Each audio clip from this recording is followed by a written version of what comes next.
Oh man, okay. Hey guys, how's it going? I just realized my mic wasn't working. I was only talking for like a minute though, so. But yeah. So so I'm here hosting, or rather streaming, the replays from RTK's Tandem Joust, a internal 2v2 tournament between RTK members hosted by JP. I'm sure a lot of you know who JP is. But yes, I do have the pleasure of hosting the, rather, again, I keep saying that, but streaming the replays themselves. Okay, so here we have the bracket. Have the first round for the week, or the first week rather, of rounds is Domination, and then after that is Land Battle, Conquest, Land Battle, and then Domination once again.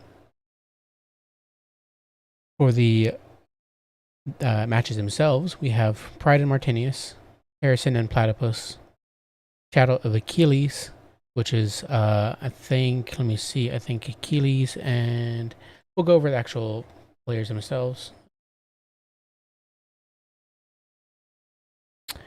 Shadow of Achilles is Achilles and Shadow Striker. Let me mark this down. I meant to do that earlier. Okay.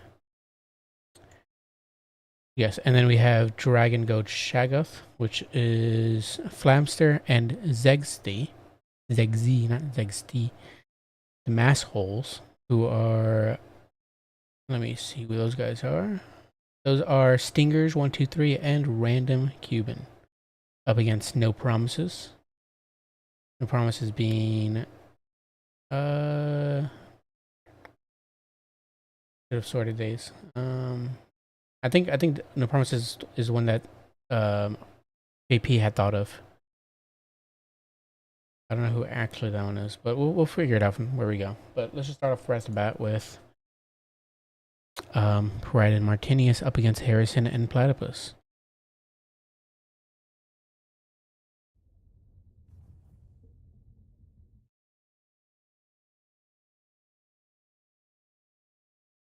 All right, let me go to the plays here. We have Pride and Martinius. Let me see. Yes, here we go. I think this is it. Yeah, okay.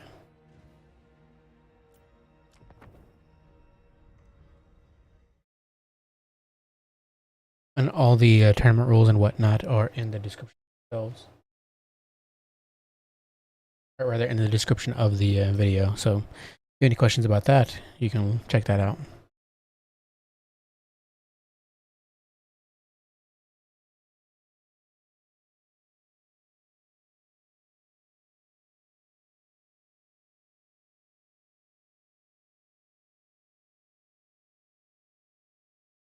Oh, wonderful. The game crashed. Let me boot that up again.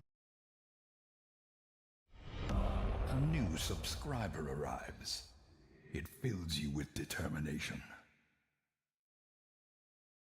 Thanks, Michael. I believe that crashed. I haven't had a game crash in who knows how long.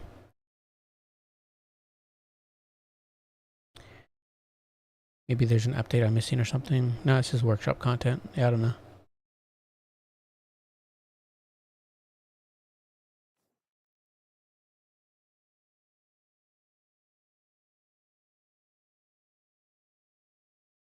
No, I'm just casting some replays from a tournament.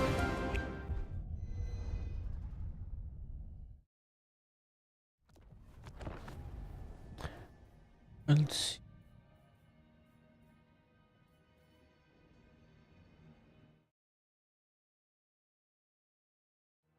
Here we got Harrison and Platypus up against Martinius and Pride.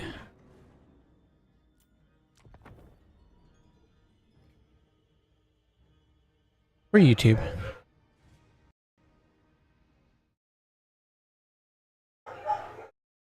Oh, you know what? I know why I'm crashing. I'm an idiot. Guys, I forgot the freaking Total Tavern map pack. I'm pretty sure that's in here. Yeah, because you're not playing a Dom tournament without the map pack. Jeez. No wonder. I was like, what? Yeah. Already off to a great start.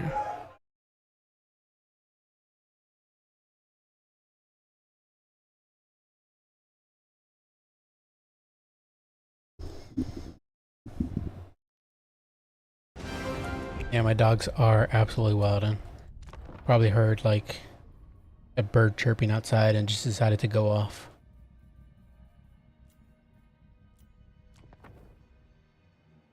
All right, there we go. Yeah, can't believe. Yeah, I'm just not. I'm so used to streaming Lab Battle nowadays that I forgot Domination. You know, uses a map pack mod. So. Yeah, I probably should have scheduled the stream like later at night, but because my dogs, you know, are silent relatively at night.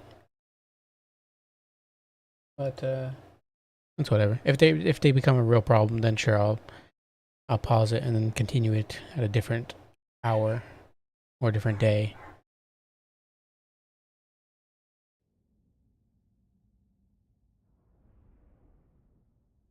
Yeah, it should be fine. Hopefully. My also concern is that my house being the mess that it is, people are constantly coming and going, so if I get interrupted or anything like that, obviously that becomes a bit frustrating. But alright, so Martinius and Pride up against Platypus and Harrison. Let's go over Platypus and Harrison's army first. Demons of Chaos paired up with Nurgle. For Demons of Chaos, we do have a Karis, the Darkling Prince, with Acquiescence, Pavane, Blissful Rapture, and that is it. For the other Lord choice, we have Festus, with, of course, his potions, which I don't even think you can toggle off. But Miasma of Pestilence will be the spells, along with Stream of Corruption, and he does have Children of Nurgle, proc that passive heal. For the rest of the army, we do have Chaos Warriors, some with one with great weapons. We also have the Chromatic Aberrations, Blue Horror ROR. We do have that barrier boost of plus 4% barrier replenish. I think it's only, let's see, it's when a friendly or enemy spell is active. Yes, anytime a spell is cast, whether it's friendly or enemy, they get that barrier boost replenishment. We also have the Sour Guts, Pink Horror ROR, pretty good. And then, along with some Defesterine Stooges, Exalted Plague Bearer ROR, you have that passive heal in melee. And along with that melee defense buff, plus Terror. Pink Horrors and more Pink Horrors. On the right-hand flank, we do have some Exalted Plague Bearers and Fiends. Exalted Plague Bearers should be pretty good at holding, same with the Chaos Warriors, and are generally a lot more... I mean, Chaos Warriors are pretty durable, but Exalted Plague Bearers, obviously them being demonic, they do get that leadership buff as well. They're pretty hard to get rid of, and they have a lot of HP, 13k HP, as opposed to Chaos Warriors have 9800, and, actually have 3 more leadership than Chaos Warriors, which is pretty nice. Yeah, they'll hold for quite a bit, just like with the rest of the Nurgle line. I also forgot the Cultist, which I believe probably just has Gate of Nurgle. Nope. No Gate of Nurgle, actually, interesting. Just the Icon of Eternal Virulence, where that those passive debuffs, which happen over time as long as he's in melee, which will obviously happen as the Cultist is a menace. For the Tzeentchian Norskin side, we do have Wulfric the Wanderer on horseback, presumably, or is he on foot? No, he's on foot with Seafang and Fight or Die. He's a, he's an okay duelist, at least on horseback. On foot, he's all right. He can hold himself. He'll get knocked over just like any other infantry-sized lord. So he'll be mitigating some of that damage. So he's all right. He's just gonna be holding. He's cheap. Plague of Rust and Searing Doom will be the spells for the caster on the Tzeentchian side, along with the Sword of Change, with the item to summon any Chaos Bombs, etc. Marauder Champions, another good holding infantry, plus generic Marauders. We also have more Pink Horrors and Blue Horrors. I presume we're going to see a lot of Pinks and Blues. And then an Exalted Hero on horseback, presumably, or is he on Chariot? He's on Chariot, and he does have the Book of Secrets for that Fate of Buna. It's the use of it will get you a random spell effect, whether it be the Withering Heat, the Inflammable Foe, or Fate of Buna, which is pretty nice. And we also have a Soul Grinder. Just hunt down any large pieces. Ever since it got nerfed, it's back to an anti-large hunting piece, which is good, as it should be. Though it can still do okay in infantry, but you want to primarily use it for large targets now. We already have some Skin Wolves summoned in. Some armored Skin Wolves that help mitigate a lot of the small missile fire of pinks and blues, as opposed to the base Skin Wolves. Caress is walking around on the ground for some reason. I don't know why, but we're going to have some more Sour Gut summoned in as well for the opponent. Just going to speed things up. We do have some Marauder Horsemen as well. Going to be able to, skirmish with the Demons of Chaos side and shoot at passively at the Lord of the Demons of Chaos side. I didn't even notice the Femur Warriors too. Femurs are pretty cool. They have that nice armor sundering, and then they have bonus resist infantry as well. They did get that. I forgot what buff they got in the latest patch, 5.1 or something like that. But they're better now. If I were Tactical Lich, I'd be saying they're always good, but they've suffered quite a bit since Warhammer 3, or rather, just not used in Warhammer 3. You do that from the mist of 20% missile resistance, coupled with that 110 armor, which is pretty nice. So they're hard to take down with just missiles alone. Barons of the Bog also got summoned in. Pox Rider ROR, pretty nice anti-infantry cav, and we were able to do some fairly solid work into Marauder champions, even just base Marauders. But yes, the Soul Grinder continues to harass him with the Marauder Horsemen, just continuously shooting at Caress and the rest of the other units, like the Barons of the Bog. But the Barons of the Bog will heal that up with the help of Festus and their own passive heal. Point 2 was taken originally by Tzeentch, but is now starting to be taken back by the Nurgle side and Demons of Chaos. Point 3 in the hands of Tzeentch, and yeah, both the home objectives in the hands of the field, their owners, their respective owners. Marauder champions getting beaten down by the Barons of the Bog. It's going to be a nasty little grind down here by from the Nurgle side. You have a good Sea Fang going down, ripping through the Chaos Warriors, doing some solid work. But in return, we also have a Burning Head going through Chromatic Aberrations, and even possibly hitting the Sour Guts, which are pretty nice. Yeah, it goes to rip through that barrier. Will it do any actual HP damage, though? I don't think it will. I think the barrier will just eat all of that up. But nonetheless, they supply a continuous fire into the sides of... Actually, no, they should be hitting the shields, yeah. But they're continuing to fire into the Marauders and to the Femur Warriors. Though, as you can see, the Femur Warriors, that missile resistance is helping quite a bit, mitigating a lot of that damage. You have, what is this? Flaming Sword of Ruin, Fight or Die Pop, and Miasma of Pestilence. So right now, Wulfric is, he would be a pretty nasty fighter, but with that weapon strength debuff, he's reduced down to 415 weapon strength. So that helps out a lot with mitigating that damage from Wulfric. And nice Searing Doom hitting both those Chaos Warriors. Pretty solid value there. Pretty chaotic right now, as we do have point 2 now in the hands of Nurgle, and Barons of the Bog doing some wonderful work here, up to 45 kills so far, 600 value, so it's not too bad, but they are also taking quite a bit of damage in return from the Blue Horse and Pink Horse. Stream of Corruption going down, hitting these Marauders, and doing some pretty solid work there. That might actually rout them there, breaking that line.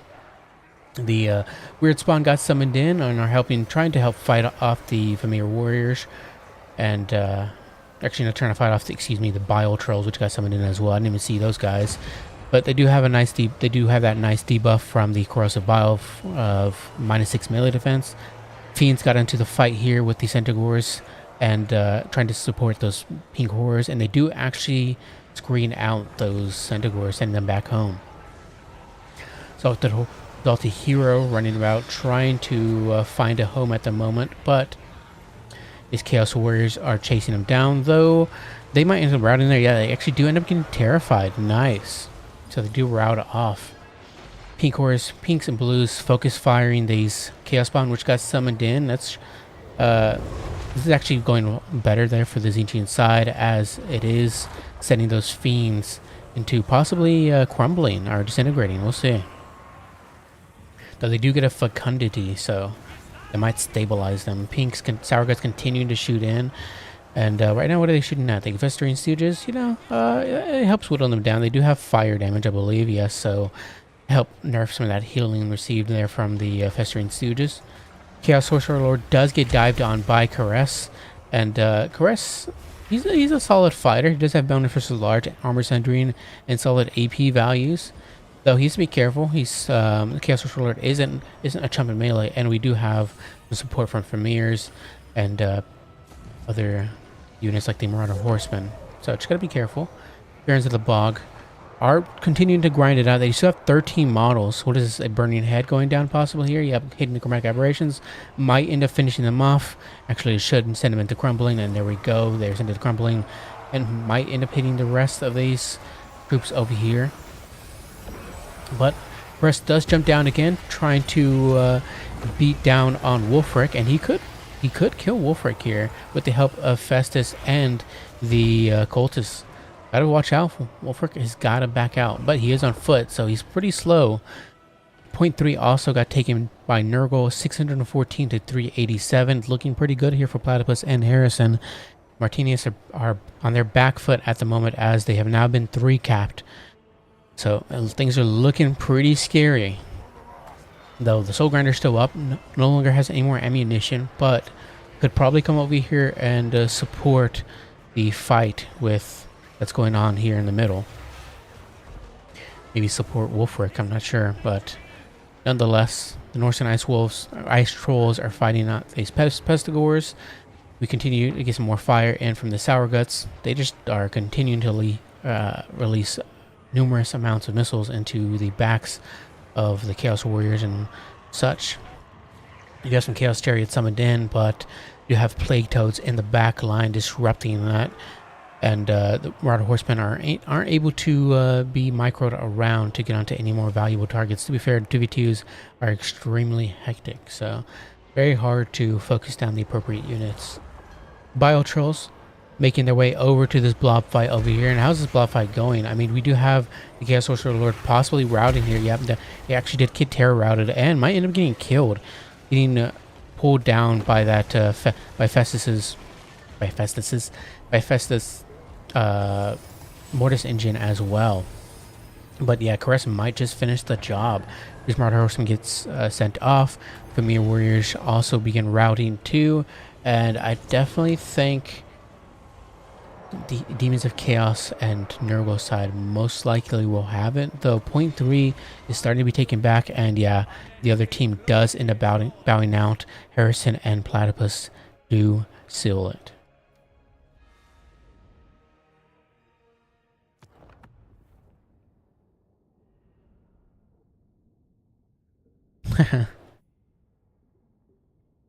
Yeah, I completely expect you to understand this. Cool, Michael. I'll just give you like a a quick rundown of the millions of mechanics in this game so you can understand. 1462 here on the Lord for Caress, 1018, 935. There's some solid values here and there. 956 for the Barons of the Bog. They lasted a lot longer than I thought they would, but yeah, it's just that healing from them and just some pretty good use by Micro by Platypus, making sure they to stay on top of them. 1123 here and 1046 on the Fiends.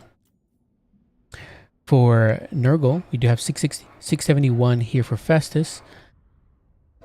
The Festering Stooges got 1009. Chaos Warriors with great weapons did okay. Everything else, not too bad.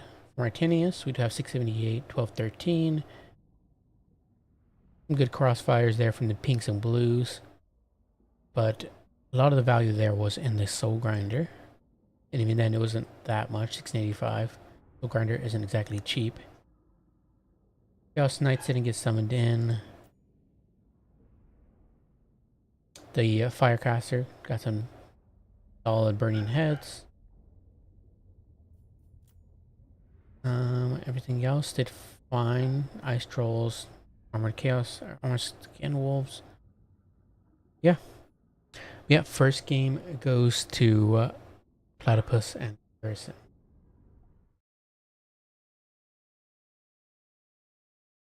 Alright, so let me just do this real quick.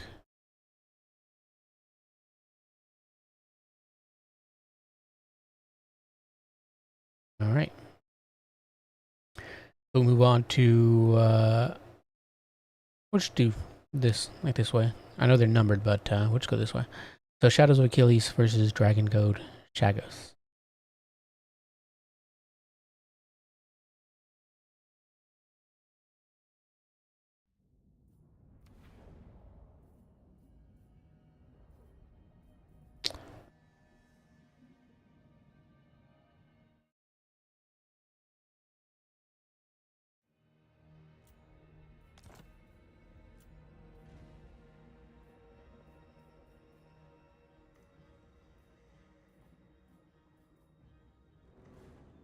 Gotta find the right one. Shadow Striker. Yeah, okay.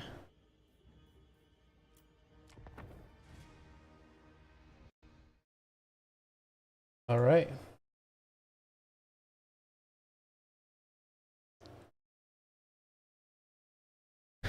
So, Zegzi.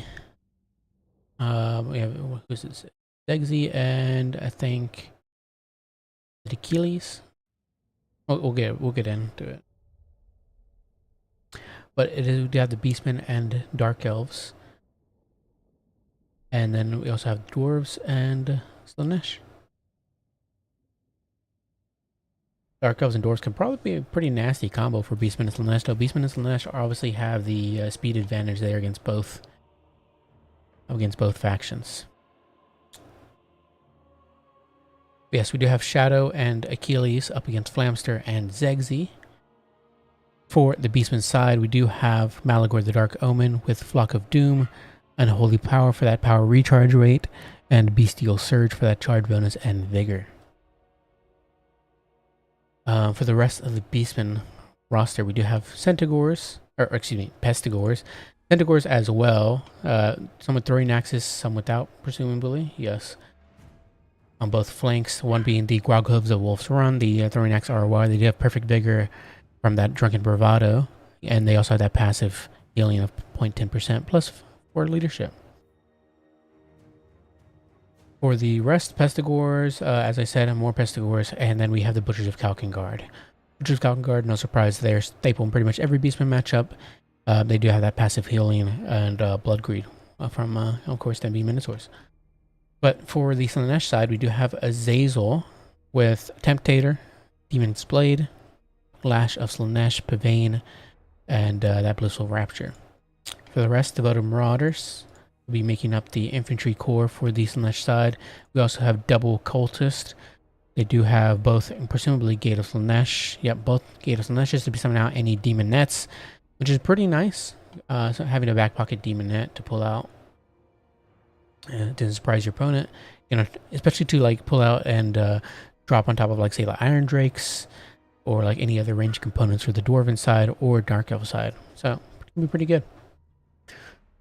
Now for the opponent side, we do have the Dark Elves. Shadow is rocking a Supreme Sorceress of Shadows with Melkoth's Enfeebling Foe and that Smoke and Mirror for that 10% passive speed increase.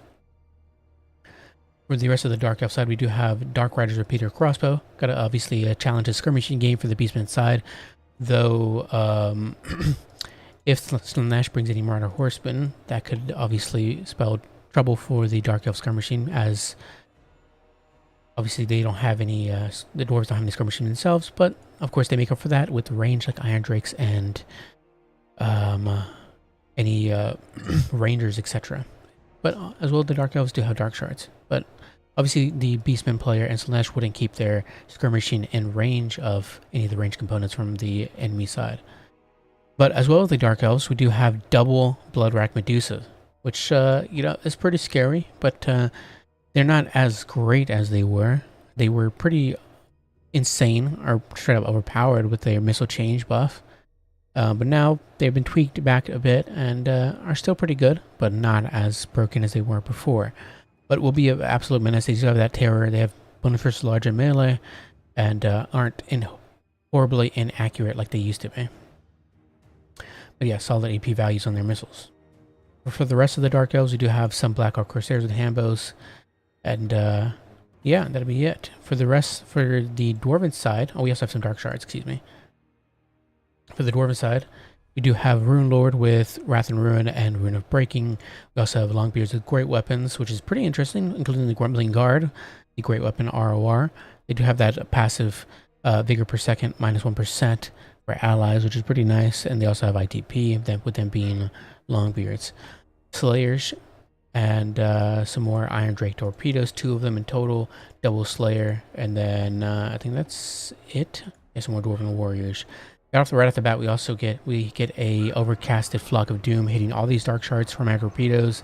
Longbeards just hitting all these, which is a pretty incredible value there. Already right off the bat from Malagorn. That's why you know that he's just an absolute menace. Some Cold War Knights summoned in, and on the other side, we do have some more Ungo. So we do have some Ungo Raiders summoned in. But we are going to do some skirmishing off the bat from the Dark Elves and Beastmen's side. Point 3 taken by the Dark Elves. Points obviously available to be captured thanks to the 5.1 or 5.0 update. I can't remember which one it was. But now points can be gathered right away. And 2 points captured by the Beastmen, so they're going to start racking up tickets and taking advantage over the battlefield really quickly. But another Flock of Doom. I'm actually not sure where that went off, but nonetheless, speed things up a little bit. We do have the Exalted Demonettes summoned, or not summoned in, actually. I think they came in through the forest and they start making their way over. We have some miners with blasting charges brought in. And you have, is that Gotrek or is that, it's just Dragon Slayer. Dragon Slayer brought in, he does have that Death Blow, which is pretty nice. But yeah, challenge or bring down any large targets from the Beastmen or the Slanesh side. Dark Riders pulling back from the Centaurs who do get hit by that ML cost. It's going to slow them down. Try to catch them out with the Cold War Knights, but I don't think it's going to happen. Point 2 is in the hands of the Beastmen. Some Slanesh are pushing their infantry up as well to challenge the Dwarven Warriors. But obviously the Dwarves will win out that fight, especially if the blasting charges come in, which I don't think they have for some reason. But nonetheless, we do have a Lash running through those Dark Shards and doing some solid work already. Demonettes will absolutely blend through those Longbeards with great weapons. As you can see, oh my god, those great weapons are absolutely getting demolished. That's why I was confused by the Longbeards with great weapons pick, because Jesus, man, they are absolutely getting nuked. But we do have the Chaos Fury summoned in, getting on top of the Black Orc Corsairs, stopping them from shooting, and getting on top of the Dark Shards as well. But we do have more Dark Shards and Dark Riders to shoot in, and, you know, probably screen them out. Crows of Cain also summoned in to try to screen out these Grogovs of Wolf's Run, who have gotten to the back pocket of the Dark Elf side. Those miners did get shattered off completely. These Dark Shards are routing. Medusa is getting into the fight there, trying to fight it out with Azazel, but he does have Demon Blade Pop, making him a pretty dangerous fighter there. Black Rock Medusa getting hit by Charmed and Discouraged. Oh my god. Down, the leadership already going down to -10, and they rout. Where's the other Medusa at that could be helping out in this fight? My god. Jesus. There's just so much going on at the moment. We do also have a Jabberslith summon in, who's going to start running through the Dwarven line. The Jabberslith's already a menace as it is against Dwarves, or just box factions in general. It's going to make it even harder for them as they have other units to have to deal with. The Grogovs of Wolf Run have been routed off completely. The Dark Riders get summoned in, and we have some more Dwarven Warriors with great weapons. These Crows of Cain might end up being routed off as well soon.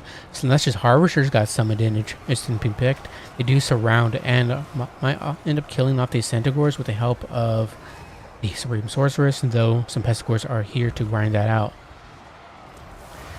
The Jabberslith coming in there. It's just going to be wreaking havoc through the Dwarven line.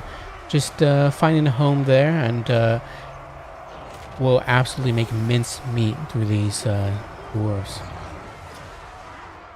You have some more Ungor Spearmen summoned in and some more Chaos Furies.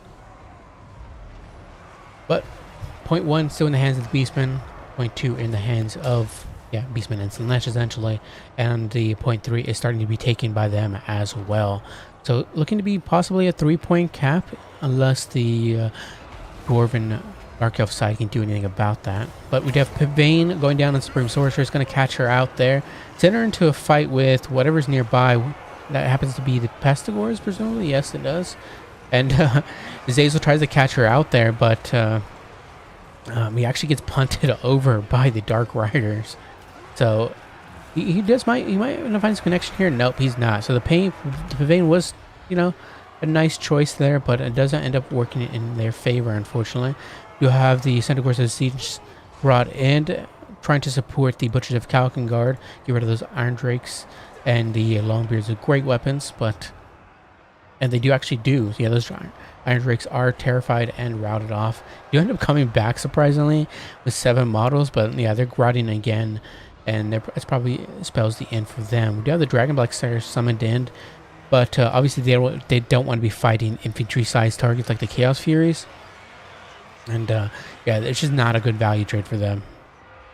You have some miners with blasting charges summoned in, but yeah, the Dwarven Dark Elf side is really on the back foot here, and I don't think they're going to be able to come back from this, though we do have some Cold One Knights summoned in. They're trying to scrap this back, but I don't think it's really possible. There's just so much Beastmen here to have to deal with. Not only that, just Slanesh getting through and picking off any of their back pocket units, or their units that keep coming back. Fiends coming in here and getting an engagement here with the Cold One Knights. Cold One Knights theoretically should win that, but the Nurgles do come in and get that rear charge, and that's just going to seal the deal there for the Cold One Knights.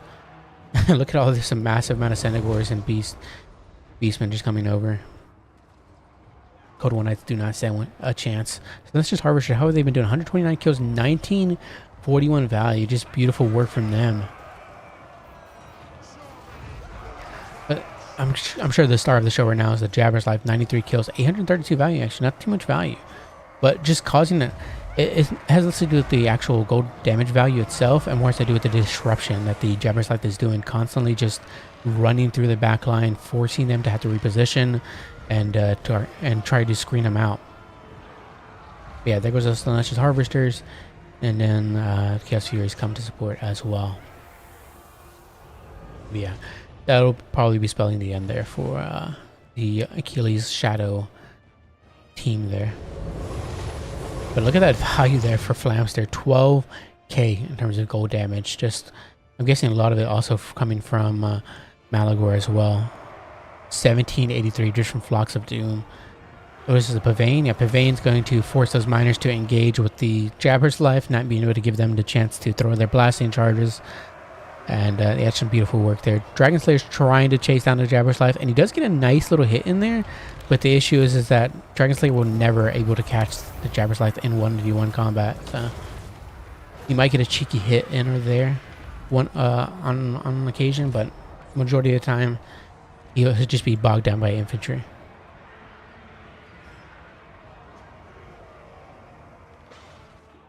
Yeah, just gonna speed this up here as definitely looks to be as Shadow does bow out, and Achilles probably gonna bow out soon as well.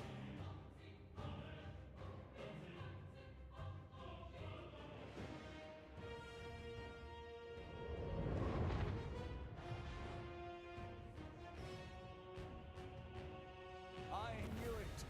Unending glory is yours.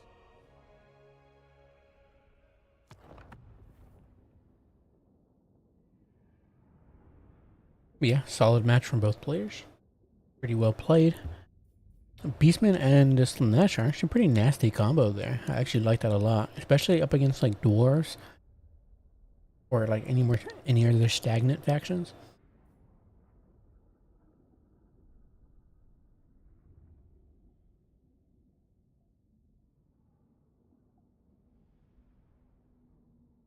Excuse me, I'm trying to just get some refreshments. All right.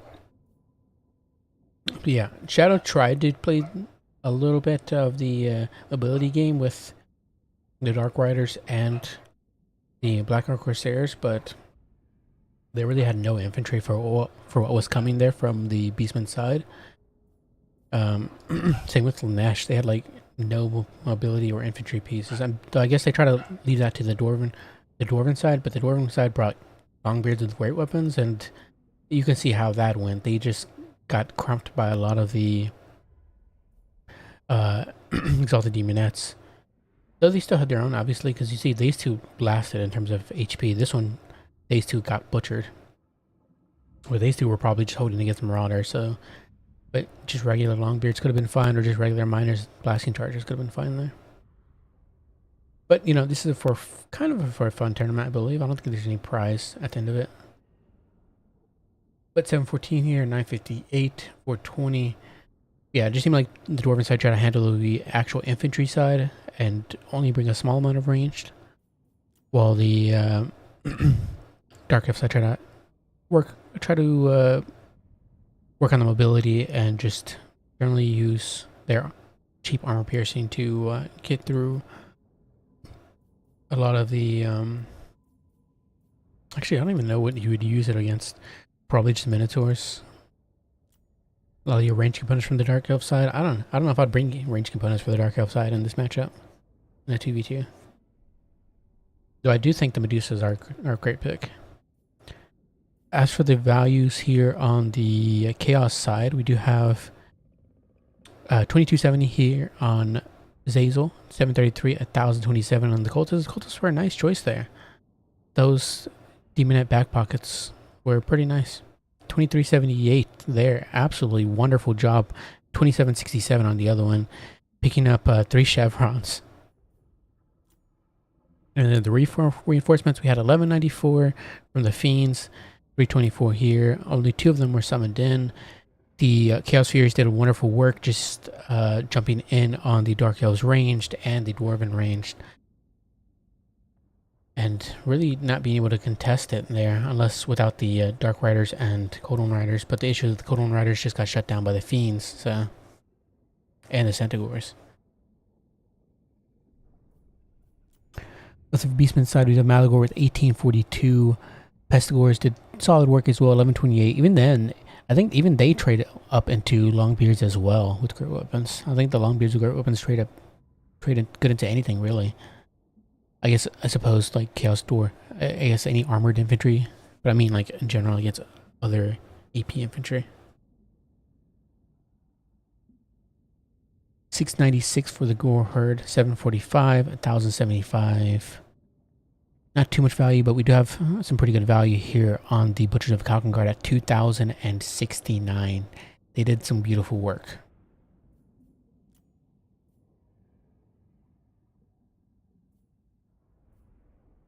As for the Dark Elf side, yeah, Medusas also didn't really pay for themselves. That was probably the big turning point there for the Dark Elves. If those Medusas didn't pay for that hefty investment into both of them, then obviously things were going to be pretty bad, and you saw so. Because, again, that's a really heavy investment, and they didn't really have all that great targets. Maybe double is just probably too much investment. Probably just the one. But the rest of the back line reinforcements, we have the Celestial Harvesters, which actually did pretty well at 1948. I don't know if they countercharged the Furies or what. Maybe just helped fight off Centaurs, which don't have magical attacks, which obviously can't bypass the Celestial Harvesters' physical resistance. But if they did, then that makes sense where they picked up all that value from. Dark Riders did their job. Everything else did fine. Dwarven side, nothing to expect to do spectacular, but as well for the Dwarven side, the Iron Drakes need to pay for themselves. They are really one of your star pieces for the Dwarves now. They're extremely good. They're insane, actually. And they just did not do great. Dragon Slayer pretty much was the only one that got a lot of value. And that's probably just from occasionally hitting like some Minotaurs or not even the Minotaurs, probably just like Tentagores and just random other large targets. Oh, probably the Jabberslith. 1440, speaking of the Jabberslith. I forgot to look at them. It's 1459, they're on the Centaurs. They did some solid work, which makes sense. They probably uptrade into a lot of the Dark Elf Cav. But yeah, solid work. Both players. Or from, excuse me, both teams. Yeah, let's go forward here real quick. Let's move over one more to... One second. Move that over to wrong thing, wrong layer. There we go. So that'll go to Dragon Goad Shaggoths. And now we move over to the Mass Holes and No Promises. As for who that team is, let me check.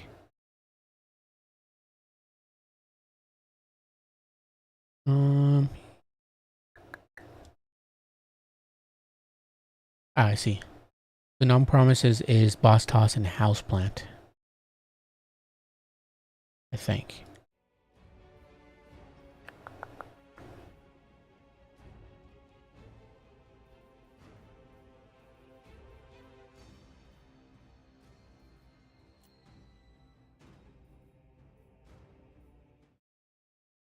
Houseplant got... Okay, Houseplant was in this one, but they got substituted for the weeks after that, I suppose. Either way. Houseplant and Torsen.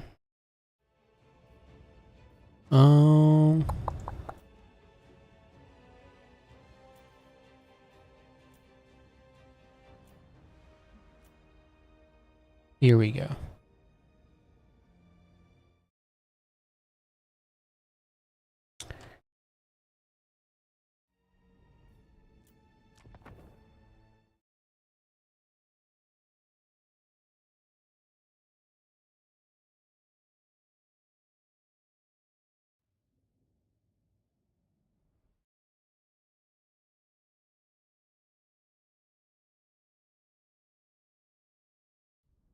Oh yes, so Houseplant got substituted for the now for the rest of the tournament for Boss Toss. Get him up, but nonetheless.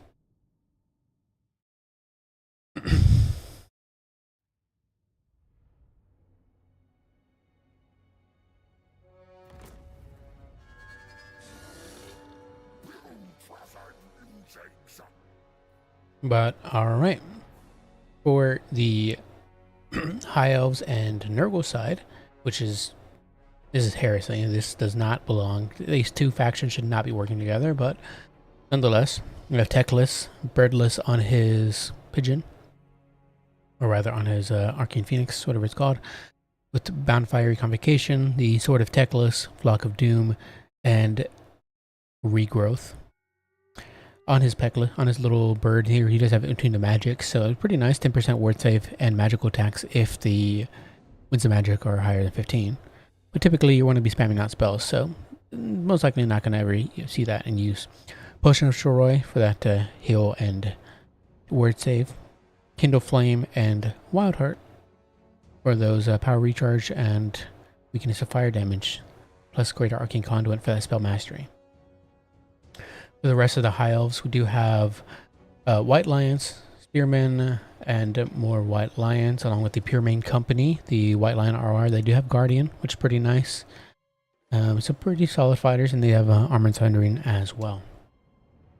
For the Nurgle side, we do have a Nurgle caster with Stream of Corruption, Miasma of Pestilence, and that Filth Mace for that Corroded Armor debuff, plus weapon damage increase and Terror. He also has his regen item, the Crown of Everlasting Conquest at 2.2% heal, and Children of Nurgle. We also have an Exalted Hero, presumably on horseback. Yes, the Sorcerer Lord is on Rot Beast, which you typically see nowadays. Makes him a pretty solid fighter and harder to snipe out. But yeah, Exalted Hero with Heroic Healing Blow, and he is also going to be on horseback.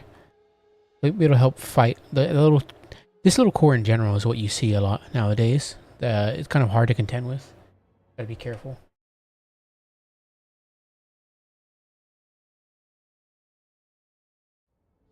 Alright, I had to pause something. Anyways, Chaos Warriors with great weapons will be the front line, along with some Marauders of Nurgle with great weapons. Just gonna try to chew through any of that Dwarven infantry. They're gonna have a lot of armor, obviously, to contend with. And the rest for the... that's why the white lines were brought as well. But not only that, they can fight through any Bretonnian infantry too. Nothing will really put a dent into them because of their armor. 90 armor from the White Lions, and then 100 armor from the Chaos Warriors. Marauders will take a beating, of course, but that's fine. They're Marauders. Who cares? For the Dwarven and Bretonnian team, we do have Thoric Ironbrow. Is he on Anvil? Yes, he is on his Anvil. So he does have that Master of Ancient Lore for that decreased cooldowns. And he also has that Rune of Hearth and Home. But yeah, Locust of Power is that like AoE hit that you can it occasionally pops whenever the enemy caster is within range. If they have a miscast, it's pretty nice. I don't typically ever see it though, but because let me see, what's the range on it? Range on it is 100 meters. Yeah, that's typically, you know, Techless or whoever is out away from the Dwarven lore, so it makes sense if you've never seen the light of day on it. But Rune of Slowness for that speed decrease, and Rune of Wrath and Ruin plus his Rune of Doom is Y, essentially. But for the infantry corps, we do have Dwarven Warriors, some Longbeards as well. No miners at all, interesting.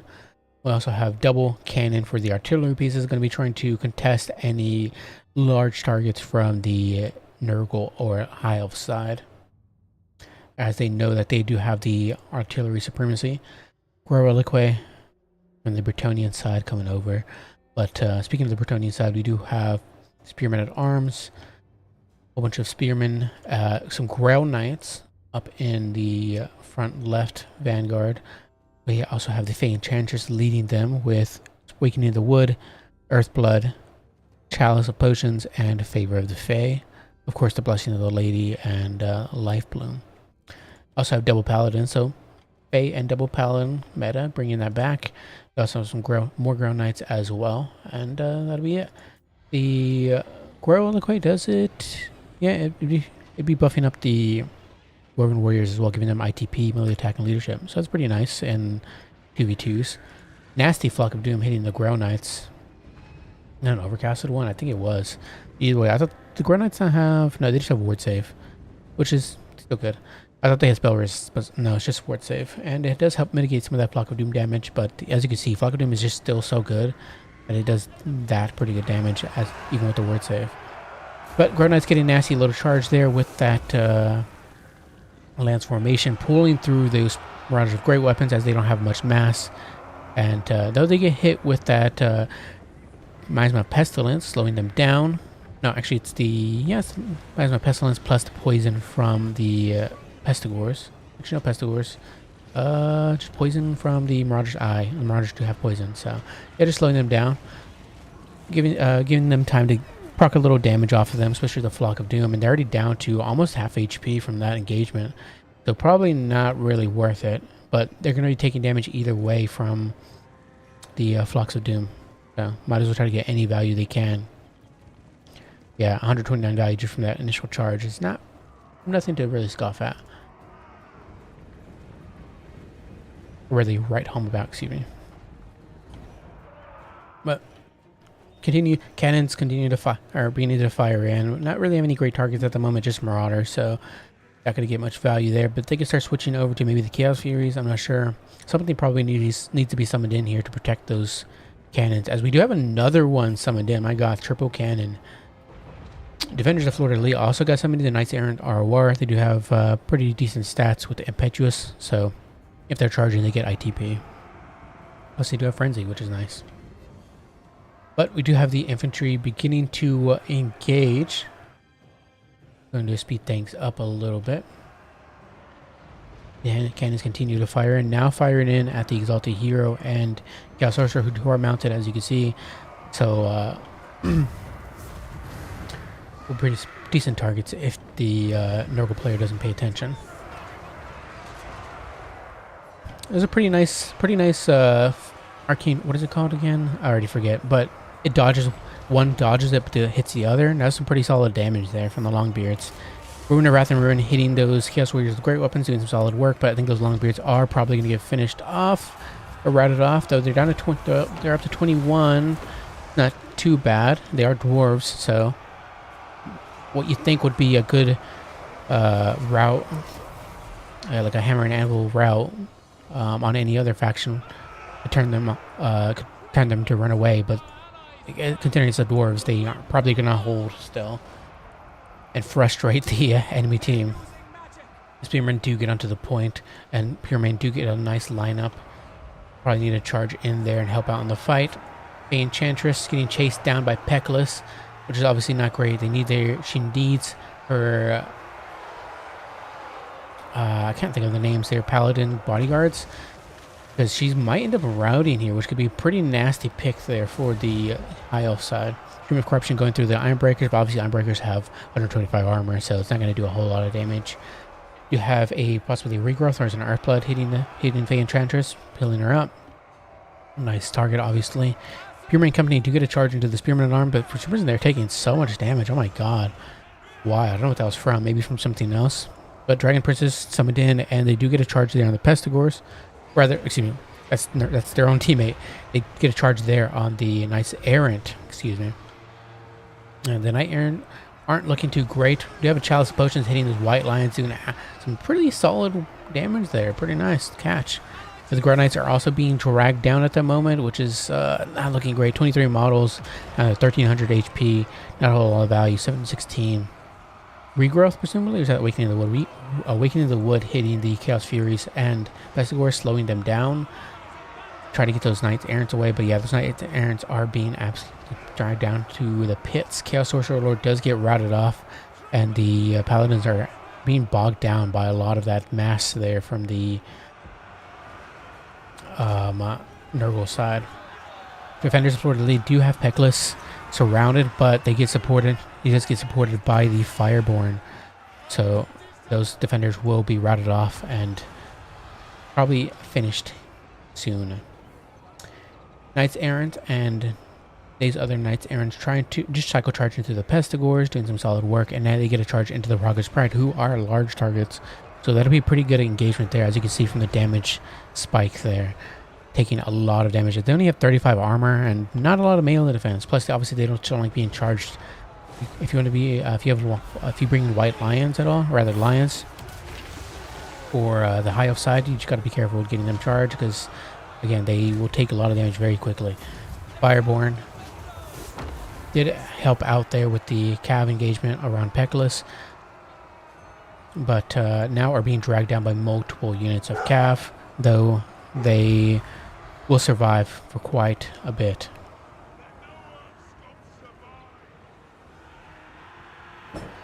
Dragon Princess continuing to push in and get on top of the cannons, shutting those guys down who have got an okay value. 626 here and 929. What are they targeting right now at the moment? They're targeting the Grow Knights. Not Grow Knights, targeting something else, probably the Dragon Princess, Fireborn, excuse me. But we did see a pretty nice another Phoenix there. I keep forgetting what it's called. A Convocation. But it's pretty nice damage there on the Chaos Warriors, absolutely butchering them. What about the other cannon? I meant to check them right now. They are also continuing to shoot at Peckless, and they've gotten 92 kills, 868 value, not bad. Probably missed that shot there on Peckless just a moment ago. But Dragonback Slayers do fend off the Furies from the Nurgle side, especially with the help of the Knights of the Realm. And with guard mode, they're continuing to fire in at Peckless, who I'm not sure if the High Elf player notices that they're being shot at, but even if they are, if they do notice, there's that hill to protect them, plus they're trying to shoot into melee, so it's very hard to actually target the actual Lord himself. But he is being continuously chased down by the Paladins and the Fae, And if the IO player isn't careful here, oh no, I don't know if the Pectos will be able to get up here before he gets hit one more time. Pushing on Troy is giving that heal plus that ward save, which might just save him there. He is routing, wavering down to 14 leadership, though he comes back up to 27, and he's stabilized once again. I've not paid attention to the points here, but we are at 689, pretty tight game, 66 for the enemy side. Point 1 and 2 are in the hands of the High Elves, point 3 in the hands of Nurgle. So it is a 3-point cap against Houseplant and Taurison, so not looking great for them, but the points are not too far off. We do see the Mighty Roar proc, so the Ironbreakers do get that leadership debuff, but it doesn't matter because, as you can see, they have that really high base value of 85. And of course, with them winning the combat, they'll get another leadership increase. So Rogger's Pride will do maybe a little bit damage, but Ironbreakers have incredibly high melee defense, so maybe not so much. Paladin gets routed off. You see Knights of the Realm coming over and might take point 1 back, but yeah. Actually, maybe they might. Let's see. Our point. We'll see. I mean, there's Exalted Hero and Chaos Sorcerer Lord coming over, and the War Alliance. Yeah, just a whole resurgence of high elf infantry coming over, and I don't think, I don't know, they might cap it before they get the infantry get to the point, especially with all this cav. That could be a pretty nice comeback there. They're bringing themselves back in. But point 2 and point 3 will stay in their hands, however. Thoric coming over to try to help deal with the Plague Toads, help out his Dwarven Warriors, but the Chaos Warriors will absolutely chop through those dwarves if they get onto them. The cannons are also shooting into the back, or they're actually shooting at the Plague Toads, but accidentally shooting into the Chaos Warriors as well, which is, you know, a good accidental. Exalted Hero does get caught out there by the double Paladins plus Fae plus the Defenders of Fleur-de-Lis if that wasn't enough. So he should be routed off soon, though he's getting heal possibly. Is that a heal from them, or is that a friendly heal? Earthblood healing up the this blob here from the Bretonnian side. Some Furies do come over to try to screen them out, try to save that Exalted Hero, and they do. Exalted Hero does make their way out, and they are stabilizing at 34 leadership. They should come back here soon, especially if they continue to receive more heals. We do have something coming down here. Is this another Chalice of Potions here? It's another absolutely beautiful Chalice of Potions. Probably going to hit those Pestigors. Yeah. Also does more friendly fire, unfortunately, to the Knights Errant and to the Knights of the Realm. But the Fae Paladin Corps come over to try to fend off the Spearmen with the help of the Defenders of Fleur-de-Lis. Try to hold on to point 1, or try to take point 1 back, but yeah, the High Elves have taken it back and aren't going to let go, most likely. But point 3 seems to be going possibly captured by the dwarves. We'll see here. We only have 1 unit of infantry from the High Elf side. They've pretty much left they pretty much left it undefended. Point 2 is also possibly being taken by the dwarves, and it does end up going to the dwarves. So we do have a 2-point cap now for Houseplant and Taurison for the dwarves and Bretonnia here. This could be a resurgence, as a lot of what's left here for the High Elves and Nurgle are going over to point 2.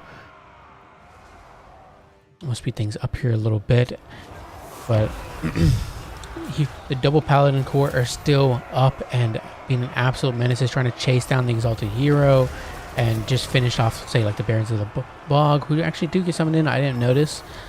And how are they doing? 250 value so far, not too shabby. They do have an okay fight here with the Dwarven Warriors and the Longbeards, though the Giant Slayers are here, so they will drag them down for sure.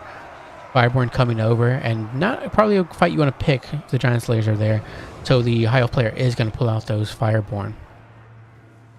Do also have the Talons of Torquilada. They do have that flammable attack on their missiles, which is pretty nice. Going to be shooting into this blob here, get some pretty good value there. But Rahago's Pride also got resummoned, and they do hit that ability again, that Mighty Roar for that leadership debuff. Just trying to turn that grind into their favor, but obviously you don't want to get into a grind with Nurgle, right? So, Bretonnian, though, they do also have their own Mortis Engine in return, as the Fae Enchantress does have one with her Lady missed the lady, yeah. Plus -5 melee attack from that, aside from just that damage. So it makes her a nasty blob to deal with. But point 2 was starting to be taken back by the high elves, but now is going back to the dwarves. Rather to stay in their favor, their control. High elves had control over point 1, but now it's most likely going to see like a 3-point cap. And the points were pretty good in favor of the Stingers and random Cuban, but 3-point cap could be the turning point here. Will the High Elves and the and Nurgle be able to turn this back around? Who knows? Animals. Going all right. Not too bad. Just casting the RTK 2v2 tournament. Which is pretty hectic, by the way. I don't know how people cast 2v2 tournaments, but this is a mess. It's very hard to cast everything. We do have some more infantry summoned in from the Bretonnian side, men at arms, and some iron breakers from the Dwarven side. So they're going to start possibly taking back point 1 as the High Elves still have control of it.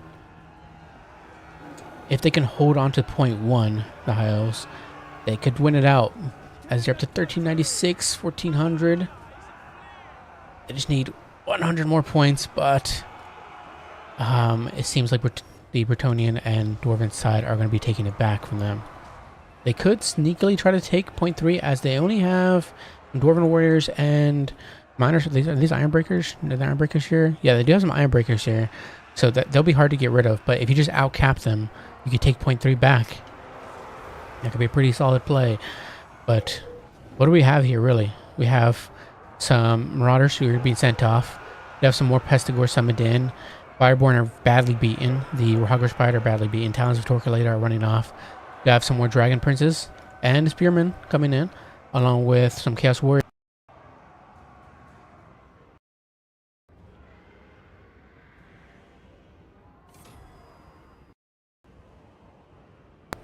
Sorry there. About that there. For some reason I had like a USB issue. But nonetheless, yes, they could take back point 3 if that's their choice. Because as you can see, with the Dwarven player, they actually did take it back. They took point 2 back. Nice. I thought because of the massive amount of Dwarven stuff here, along with the Bretonnian core, along with the Bretonnian... Actually, are they... No, they're not here. Where are they at? Did they get killed off? Oh, we do have one Paladin here. Maybe the other Paladin got killed off. I'm not sure. I don't see them anywhere. Yeah, maybe the other Paladin got killed off, and that turned this into the favor for the Nurgle and High Elves. Wow, this is such a close game, but I do think Stingers and Cuban are going to be able to clutch this out with point 2 being captured.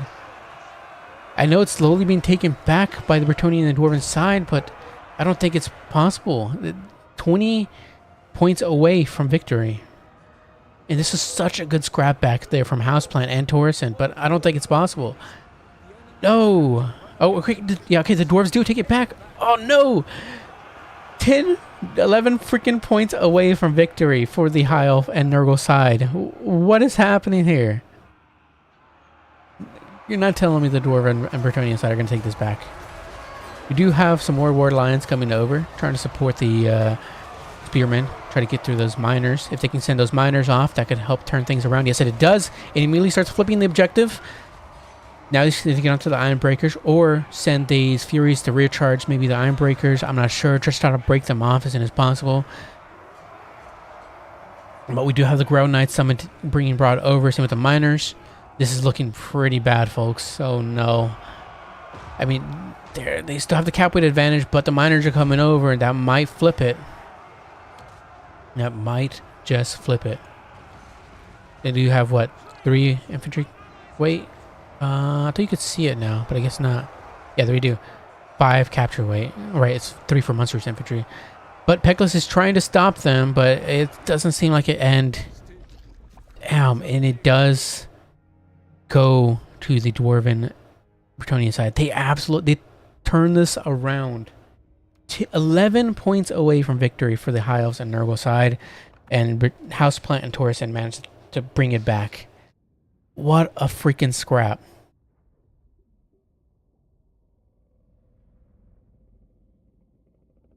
22, 28, 12, 11. 780 here for 20, 1040. Nurgle Chaos Warriors with the great weapons did good. The Plague Ogres never got summoned out. But honestly, they weren't. I'm not sure if maybe they were needed. Maybe they were needed to help deal with some of the cav from the Bretonnian side. Because the High Elf cav kind of got overwhelmed as they only had the Fireborn and a single Dragon Prince. Speaking of the High Elves, we have 4667 on Peklas here. My god. To be fair, those are some pretty good Fire Convocations, and I think that's where Fire Convocation could be some provide some pretty good use as in 2v2s where there's a lot of things going around, so easier to land it because it has a very long wind up and it's very predictable to be able to dodge. So, but yeah, not only that, just Flock of Dooms and just trying to snipe out the Fae, etc. just did wonderful work. Really solidly played there by Stingers with Peklas. 1139. As for the Fireborn, 2946. I think they got 2 summons. Can't recall though. 1853 for these Dragon Princes. The Hoggus Pride, 1495. Else did fine. I mean, the Fae as well, contesting with Peklas here for the biggest value holder. 4080 for her. And I mean, to be fair, she's wonderful and obviously like a 2v2 grind out against Nurgle, as she has her own Mortis engine, and then not only that, her Chalice of Potions, and then she was even occasionally casting out Awakenings of the Woods. Yeah, she's just fighting, grinding down stuff with the aid of the double Paladins. One did eventually end up getting killed there, like I thought they did. But, which was a pretty nice catch there for the High Elf and Nurgle side. 2582, 2922. If that Paladin wasn't dead there, maybe they would have held on to point 2, but it doesn't matter either way, obviously, because they still won, but that was pretty scary. 2582, 2922. Grey Knight said great, but I think they also got resummons. Knights Errant, good. 2204, 2001, 1576. 2311 there on Thoric. Longbeards did their job. Cannons, this one in particular did a fantastic work. I mean, 2208, probably just shooting at the Fireboard and Peklas mostly. Just picking up a lot of value there. Ironbreakers, I like the Ironbreakers pick a lot. They did some pretty good holding power. I mean, if the Ironbreakers weren't there on that final point, on I think it was point 3, then I think it would have gone back to the Stingers Cuban combo. I think they would have been able to take that point back. But the Ironbreakers were just such good linebackers, being able to hold onto these points and really just be an absolute menace. That was such a good scrapback, probably the best game yet, and I expect to be the best game out of this around this series. We'll see. First, wow.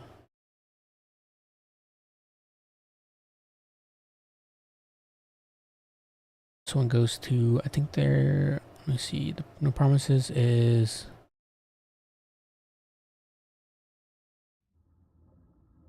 Torsen, Houseplant, and Torsen are No Promises.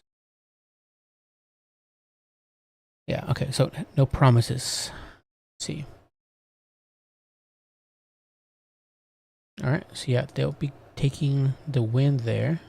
No Promises takes the lead and beats the Massholes. Musaka and Rakia up against Iskander and Respecting Women.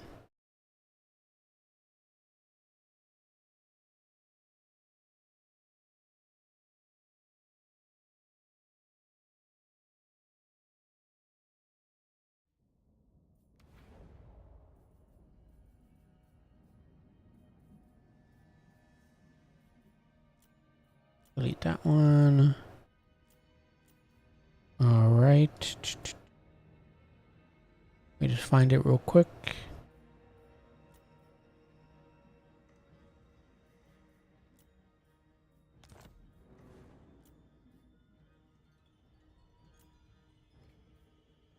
What's this called? Oh yeah. These are team names, I forgot. Musaki and Rakia is Nurgle's PA and Chimbambu. Iskander and respecting. Let's see. Musaki and Rakia, Nurgle's PA. So let me find the Nurgle's PA one. Here we go.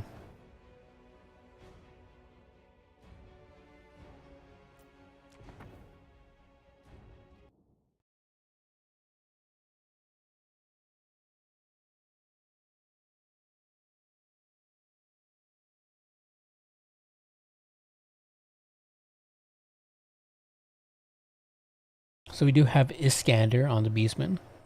And I think respecting women on Norska. Let me check. Yes. Yeah.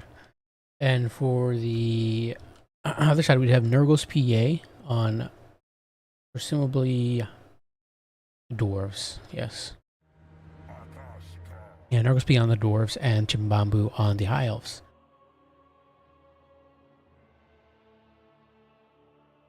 For the Beastman side, let's see, where's the Beastman at? We do have Morgor the Shadowgrave on with Stave of Ruinous Corruption for the Chaos Spawn zones, of course, and his Spirit of Essence of Chaos ability basically just summons a Chaos Spawn out of a random dying enemy unit. Pretty nice. He's a nice durable fighter, hard to get rid of. He has poison, solid melee stats, he has regen, and just really tough to deal with. Also has a lot of freaking missile resistance, 75%. Like, that is insane. For the Beastman side, we do have some Ungor Raiders. A whole bunch of Ungor Raiders is typically what you see for the Beastman side. Minotaurs, just, I think, the shielded variant, and the Butchers of Kalkengard. Actually, are these the shielded variant? No, they're not. They're just base variant. So it's the dual axe variant. They do have that bonus for infantry, solid AP stats, and no shields really to mitigate any missile fire, which is, you know, questionable against the high elves and dwarven side. But if you really need that AP and anti-infantry, which I think the AP is still there for the shielded variants. They just don't have bonus for infantry that the dual axe variant has. So yeah, Butchers of Valkengard have that regen as well. For the actual spells, we do have our spellcaster. We do have a Bracement of Wild with just Traderkin. Just trying to punch any blobs of the dwarven and high elf side. For the rest of the army, some I think that's actually just the Minos and Ungor Raiders. We also have some Ungor Spearmen. But for the Norskin side, we do have Wolfric with Sea Fang and Hunter of Champions. Try to snipe out any lords and whatnot, but he's probably the one that's going to end up sniping out by that big boy over there, Imric. But he's an okay fighter. And then the rest of the Norskin side, Marauder Champions, Marauders most likely. Do we have any Marauders? Base Marauders? Yeah, we do have a single unit of base Marauders and mostly Marauder Champions. And then some Marauders with great weapons. We do have more Marauders, yeah. Premier Belfiend of Shadows with just Pit of Shades. Again, another attempt at trying to punish any blobs or just use it on any ranged lines that the opponents have. But nothing really here to deal with Dwarven Gyrocopters, which I'm not realizing. They have the Ungor Raiders to try to screen them out, but they have pretty low AP, and it's mostly just volume of fire that does the damage that they bring the Ungor Raiders for. And if they're out of position, they're not going to be able to shoot at them, so. But for the High Elf side, we do have Imric leading the forces with Lord of Dragons and Dragonhorn at melee attack and Fear buff, plus the Lord of Dragons debuff, which is pretty nice to snipe out any lords. Or you can just even throw it on a unit if you want to really get that unit off the field as soon as possible. Let's notice we also have some Sandagor summoned in. But yes, for the High Elf side, Spearman, unless these are Silverin. I don't think they're Silverin. Yeah, you can tell from like the icons. And we do have some Illyrian Reaver archers vanguarded up to try to take the point as quickly as possible, and they do end up taking that point. And I think that is it, unless we have any Eagle Claw Bolt Thrower or anything like that. Nope. Alright, we also have a caster, obviously a life caster to heal up Imric, Earthblood, and Regrowth. I'm not sure why you'd take both, but, you know, it's not too big of an issue. We also have Book of Hoeth and Starwood Staff for the power recharge rates and whatnot reserves. For the Dwarven side, we do have a Dragon Slayer and a Demon Slayer. Demon Slayer is the only one that has actual items, the Hammer of Correct Drafts for the melee attack debuff and weapon strength debuff. Oh, he also has that Glorious Death being the Demon Slayer, which is pretty nice. Can throw that on top of the Dragon Slayer, or throw that in like a vicinity where a bunch of Slayers are, and make them fight for a lot longer, which is pretty cool. Also, pretty annoying. But yeah, more Slayers. We do have some Bungman's Rangers. They can heal up. They have stock, and they have ITP, so pretty good. But for the rest of the army, some more, again, Giant Slayers, the Warriors of Dragonfire Pass, ROR, they have that bonus for infantry, and you can hold their own against Marauders. Maybe even hold their own against Marauder Champions, especially considering they don't have a lot of AP, but obviously they still will lose that fight eventually. We also have the Bolt Throwers, which we got buffed in 5.1, and they're absolutely atrocious now. They're like horrendously good. So gonna be tough to deal with. But we also have some gyrocopters, double gyrocopter, and I think they're limited to 2, so which is obviously a good thing because they could be pretty horrendous if you allow more than that. Yeah, right off the bat, High Elves take point 2, but Beastmen and the Chaos side will eventually take that back. Gyrocopters start shooting into the Minotaurs and get some pretty solid value there. Do a blasting, or rather a bombing run on the first Ungol Raider, then another one on the other Ungol Raider. The second bombing run doesn't do as much as the first, but they do get some solid work into the Minotaurs. But they are starting to get screened out by those Ungol Raiders. Again, even though they have low AP, they have volume of fire. So and the Gyrocopters don't have a lot of HP per model anyways. Really nice breath attack there, hitting the Marauder Champions, but it also does some friendly fire in return. Actually does a lot more friendly fire to those poor Spearmen. But it's worth it. I mean, the Marauder Champions are tough and tanky. You want to deal with them as soon as possible. Butchers of Falcon card maybe pushed a little too far there, and now are being dragged down by the Slayers. Got to watch out there. The Brimstone guns are actually shooting into them as well, doing flaming damage to them as well, reducing their healing. As you can see here, they have half their healing as than normal, so it's pretty tough. We're going to see a Pit of Shades possibly hitting the Spearman, but I probably would have thrown it on... or just held it out, honestly. Not really worth it throwing on the Spearman quite yet. Minotaurs, the Mino Bus pushing through the Spearman and probably trying to get on top of those Bungman Rangers. Though I probably would have maybe surrounded Imric and the Fireborn. I'm not entirely sure, though. I guess they didn't have any infantry support on this side. So yeah, definitely worth it to push through here instead, especially when you have Morgor there. Another bombing run hitting those Ungol Raiders. They are spaced out. Their formation is pretty spaced out, so they don't take as much damage as they would like another archer unit. Gets more tightly packed. Do have an Earthblood hitting the Slayers, which is pretty nice value there as they drag down those Butchers. Pretty nice catch there. Though in return they also lose the Bugman's Ragers, who get hit by Traderkin, an Overcast Traderkin, which actually does hit the Giants, all these guys as well. Which I guess that's why the Earthblood is there for, to mitigate some of that. But Minos do get on, the Mino Bus does get on top of the Bolt Throwers, who they do get hit by the Dragon Horn, but the issue here is that those Minos, yeah, they theoretically would be able to shut that down solo eventually, but now they're being surrounded by Slayers, and they're going to be finished off soon. Another Pit of Shades hitting the Spearmen, and I'm going to finish those off, most likely. Or at the very least, route them off. Storm Riders, excuse me, Lothar Seaguard ROR gets summoned in.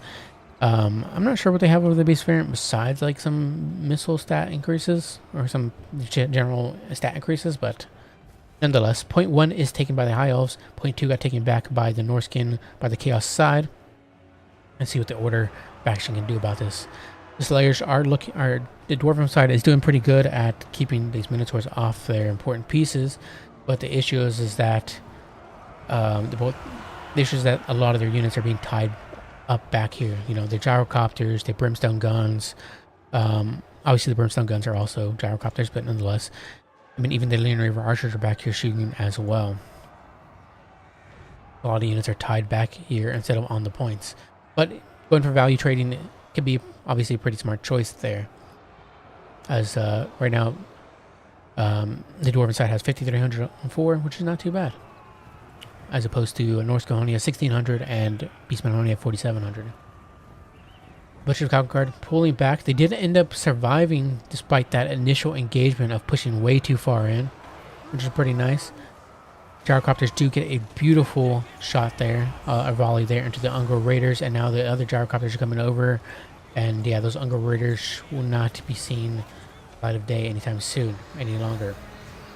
A breath attack hitting the Marauders, but again, doing worse into the friendly side, but it's fine, it's worth it. Actually, I don't even say it's worth it. The Marauders' great weapons are not that big of an issue, so. Denegors do try chasing down these Fireborn, as they would get some pretty good damage into them if they got that charge off, especially with the help of the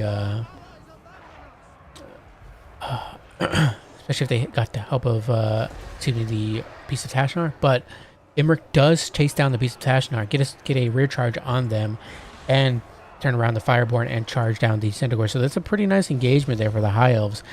They'll take 2 units out with 1 engagement. That'll be pretty good value-wise. Though the Fireborn will take some damage in return. Especially if they pull out for some reason. They're pulling out. And Imric actually pulls out as well. I don't know why. I guess to give the Gyrocopters time to shoot at them, maybe? Give them free space.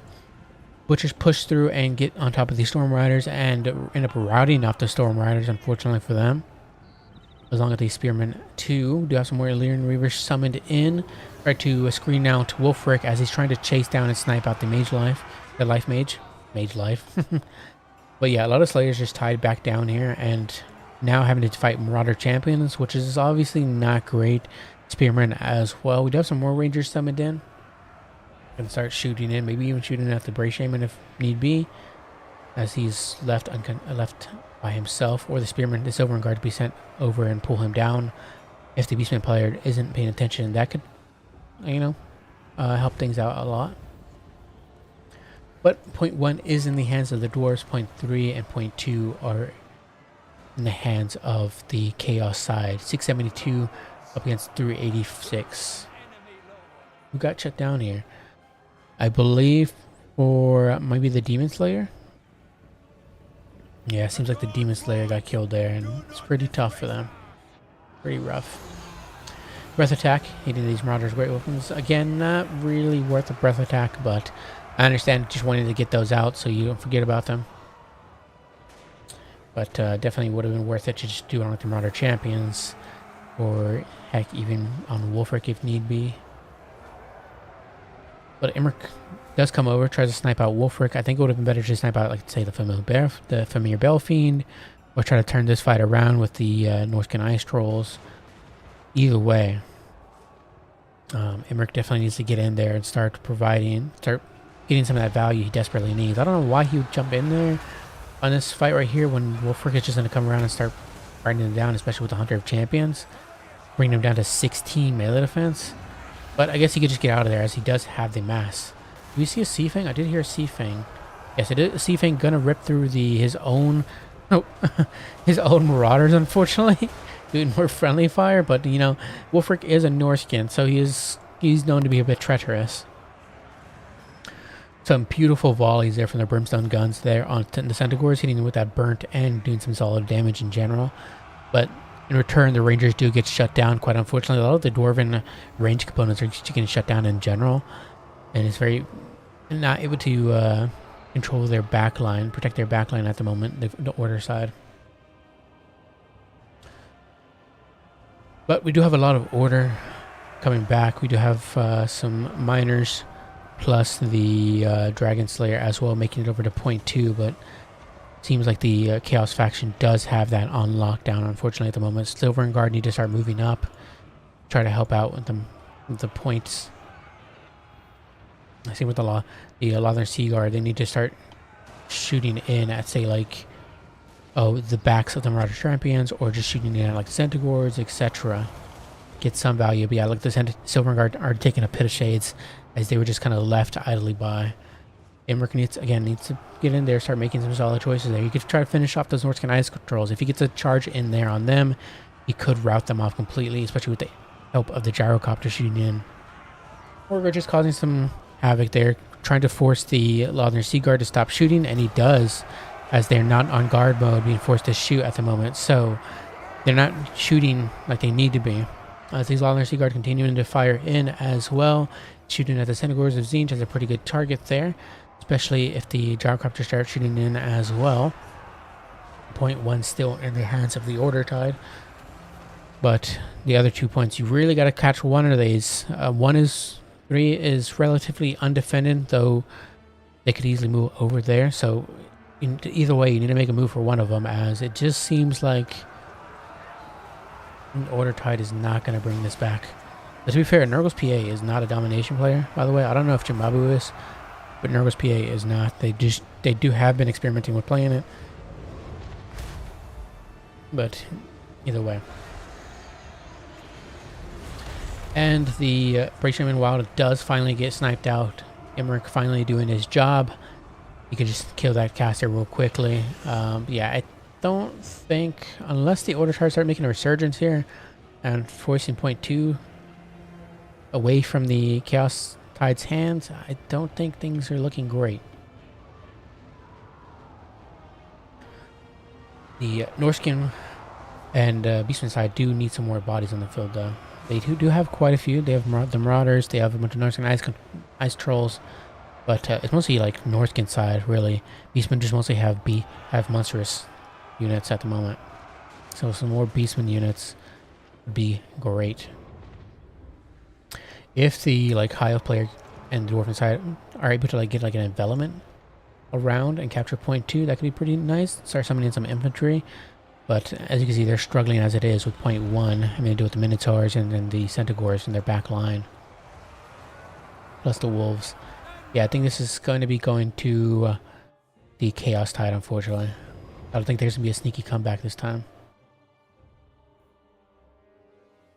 I mean, Norse could... I didn't even notice that they took it back. That the Order Tide took point 2. But either way, the Chaos Tide are taking it back anyways. Brimstone guns just get an absolutely nasty, brutal freaking volley there on the Centaurs, absolutely murdering them. Another bomb there on the Hounds, and that seals the deal. The Order Tide bows out. Chaos takes it over.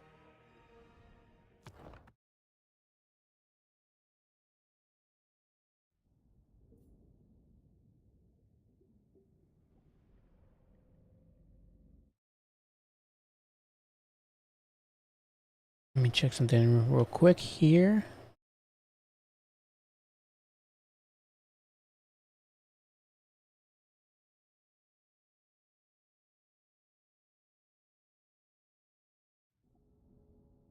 All right.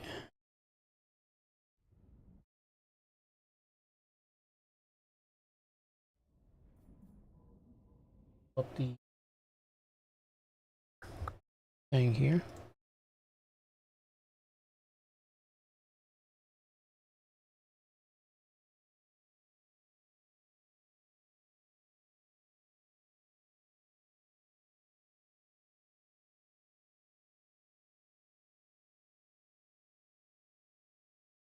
Oops, 1 second.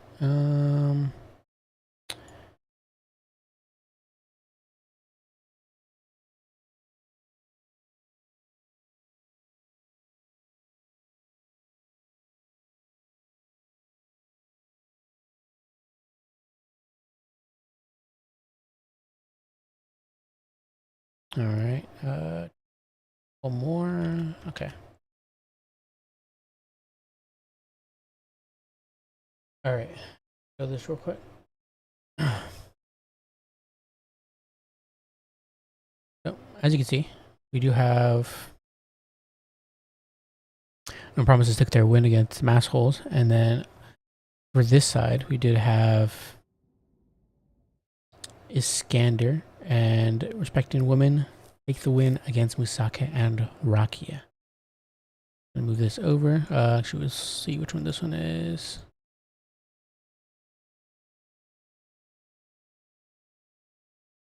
There we go. Move this over there. So next one up, Daddy's Boy up against Subutai and Hepidors. Daddy's Boy, I presume, let's see, is Dustman. Yeah, Dustman and Twerkman, of course. Of course, those two would think of a name like that. Up against Subutai and Hepidors. So let's load that in.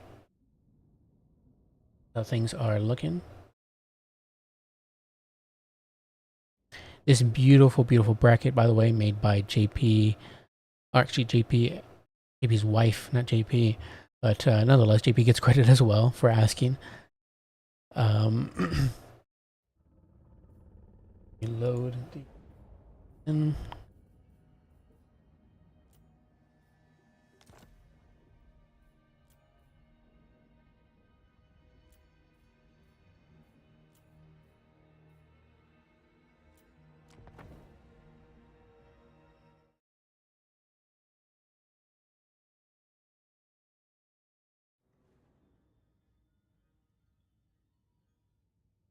But alright, so we do have Twerkman and Dustman on the Dwarves and Slanesh. Subutai and who was it? Hepidors on Bretonia and Lizardman. I don't know if Subutai played Bretonia. Let me get something to drink, by the way. 1 second.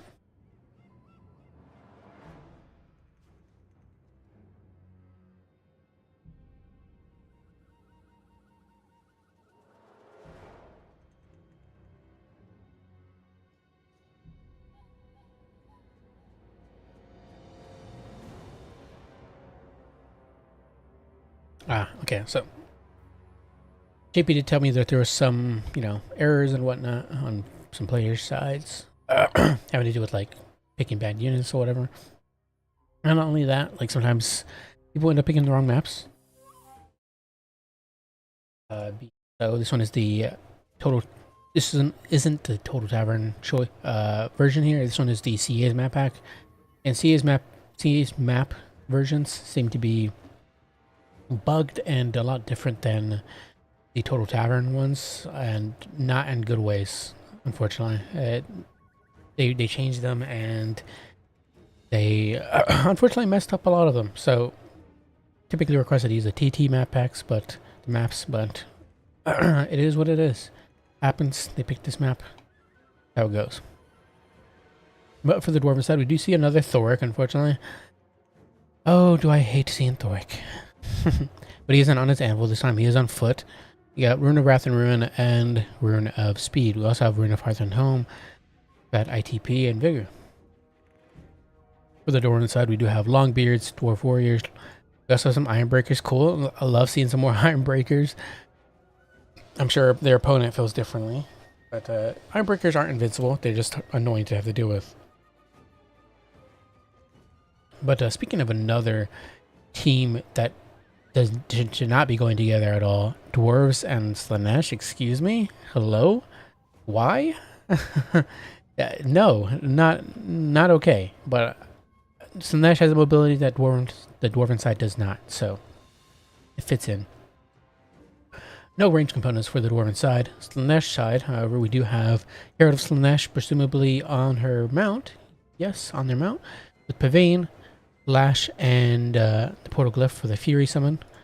We also have Dwarven Marauders, mostly for the front line. A whole bunch of Dwarven Marauders, no Chaos Warriors, I don't think. Yep. And then we have some Exalted Demonettes in that forest, hiding, trying to avoid any trebuchets, etc. Any sneaky plays from the Bretonian. Actually, they're pulling a sneaky play off themselves, just trying to avoid any Malian skinks, etc., so they don't get punished severely.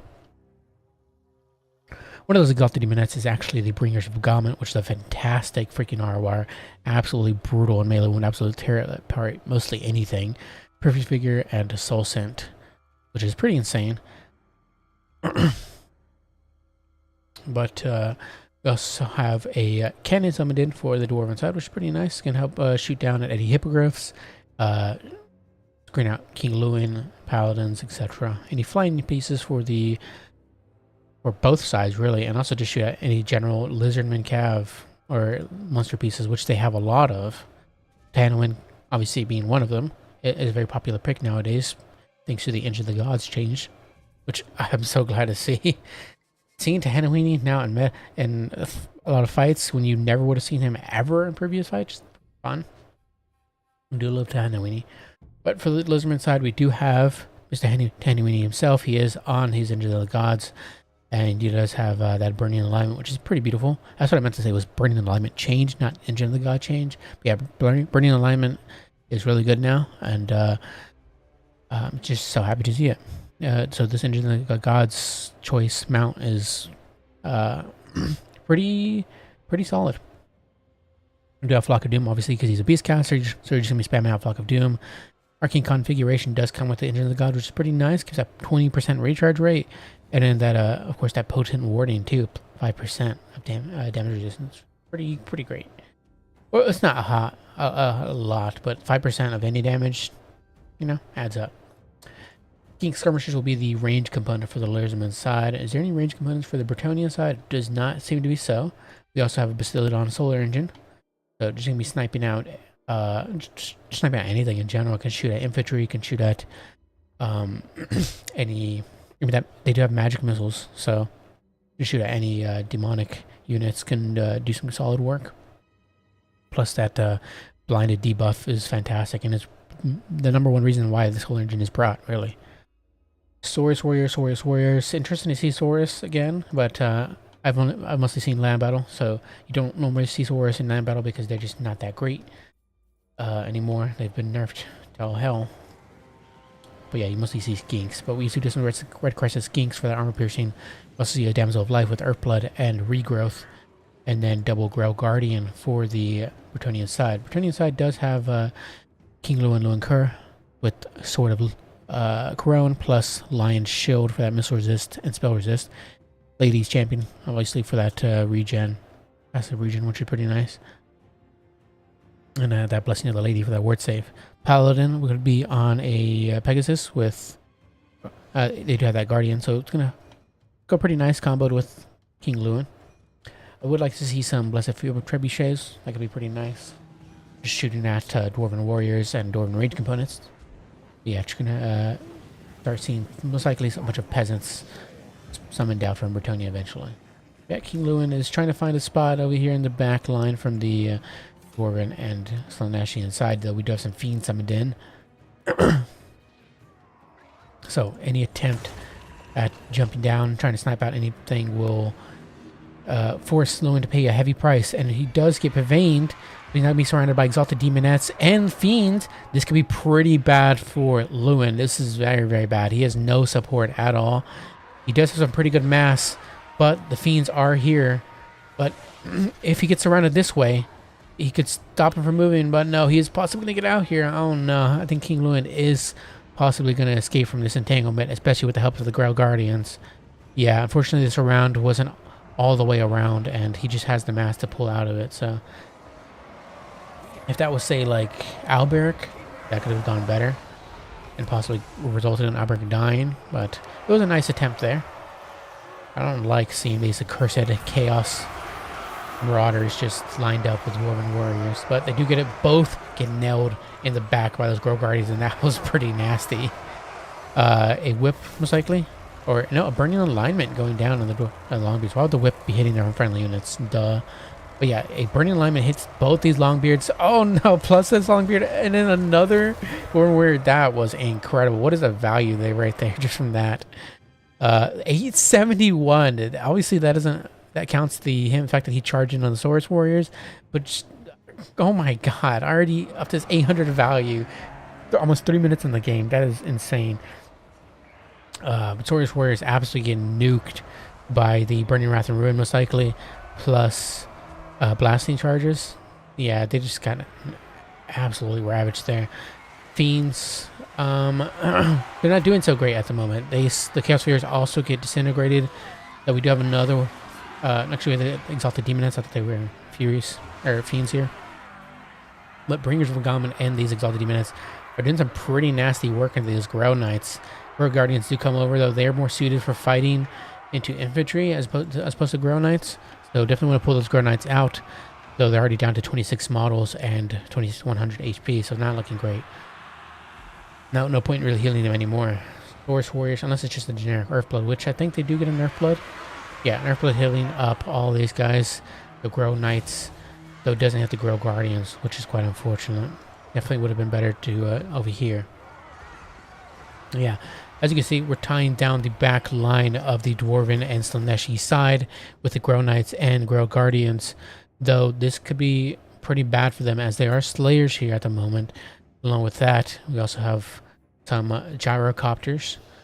And we do have the Exalted Demonettes coming over to support too. Plus more Chaos Fury summoned in.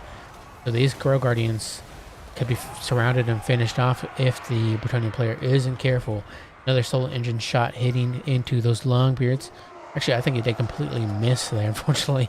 And Core just shooting into the Iron Breakers, but of course they have Silver Shields, so mitigating a lot of that damage. Defenders of Bordeleaux get a nice charge there. Actually, not even a nice charge. It was a pretty blunt charge there. Flaccid charge hitting those Devoted Marauders. Tandem is going to join in on that fight, though, and decide to do the job for them. And rips through them and then starts making their way over to the rest of the infantry. Yeah, eventually those Knights of Rome do get shut down. Grow Guardian's not looking great. 16 models left.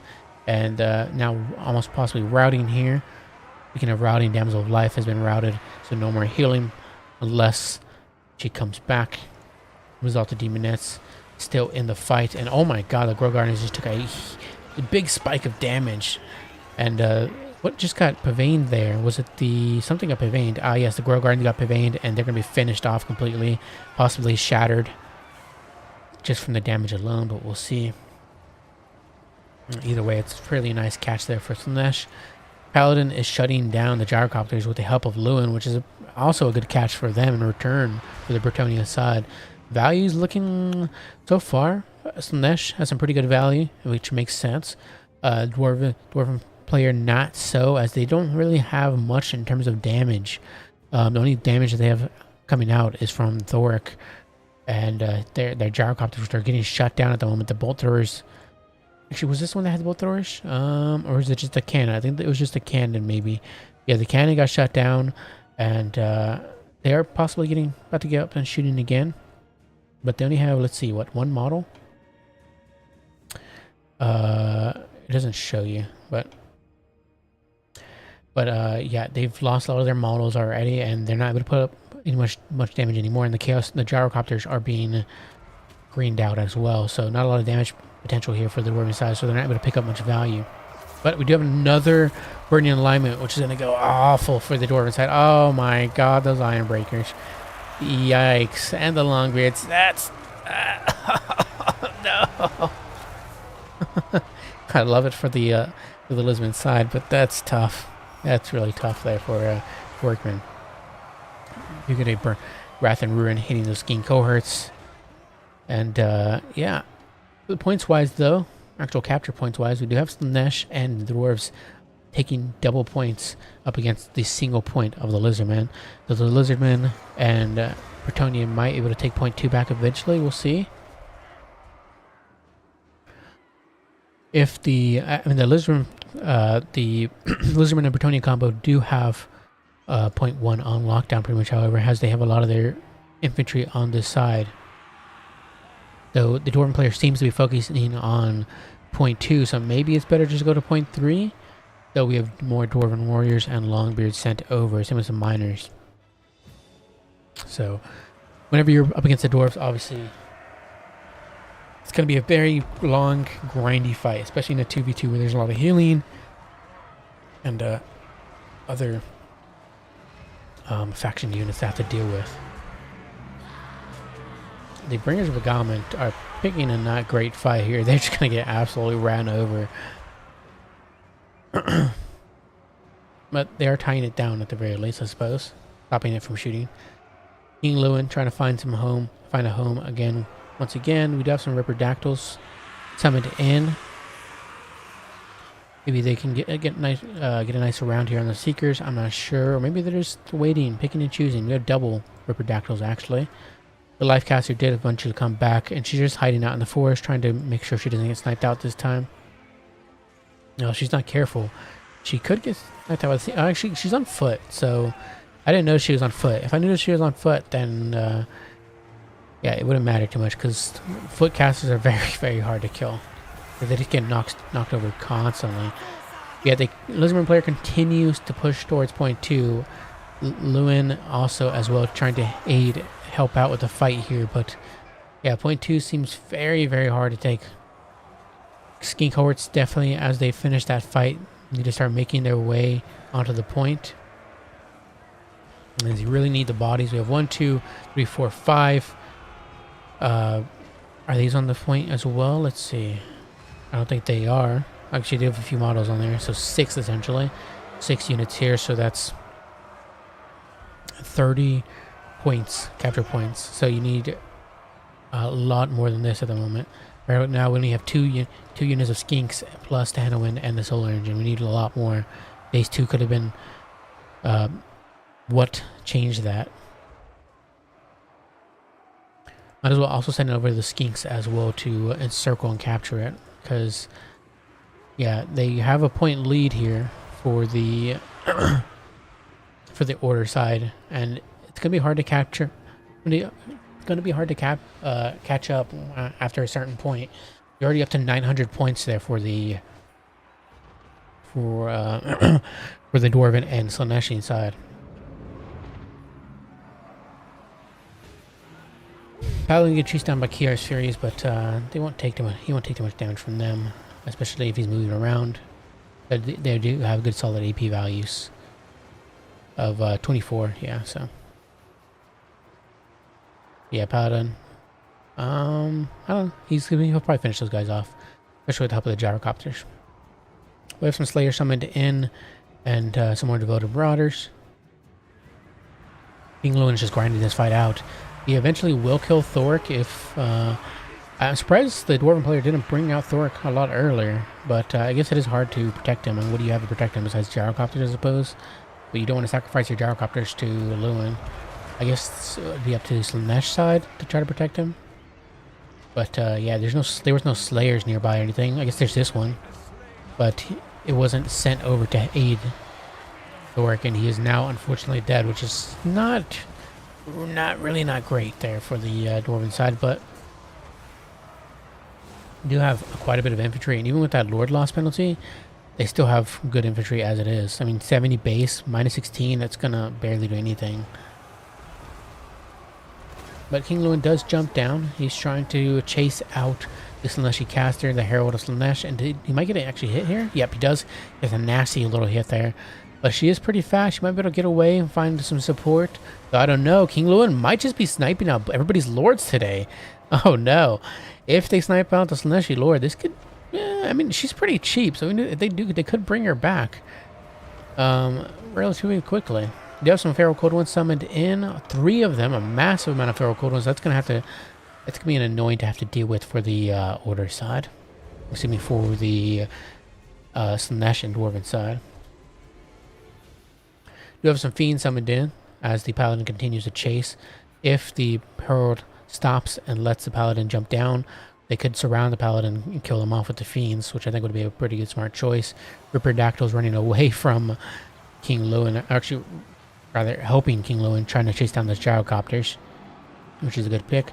A whole massive amount of Saurus. I don't know why they got all summoned at one point right now, but it's going to take them a while to get there, so.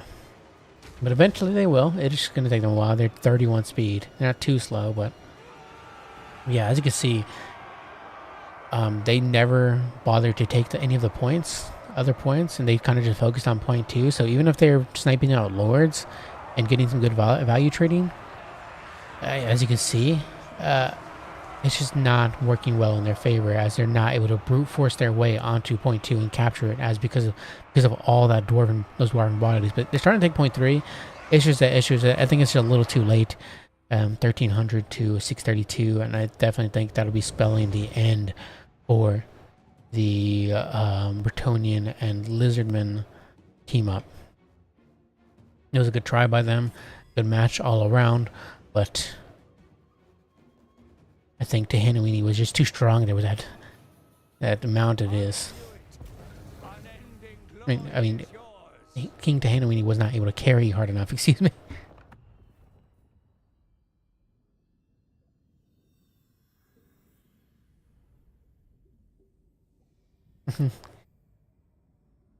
Nerf dwarves. Yeah, to be fair, it was very hard too. It's very tough to deal with dwarves when you're in a 2v2. Unlike, say, when it comes to like holding down an objective, they just have so much freaking infantry.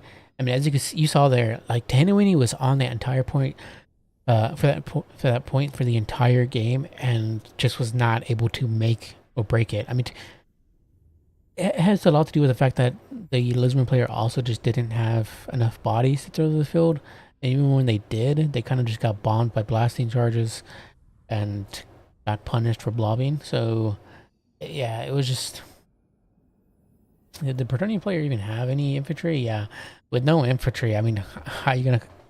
If you're going to rely on the Lisbon side for infantry, you got to have as much infantry out as possible. And the skinks are not going to do it.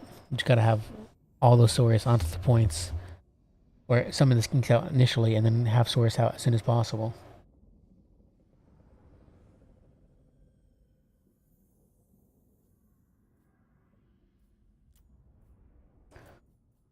I don't think you want to be her mount, bro. She's...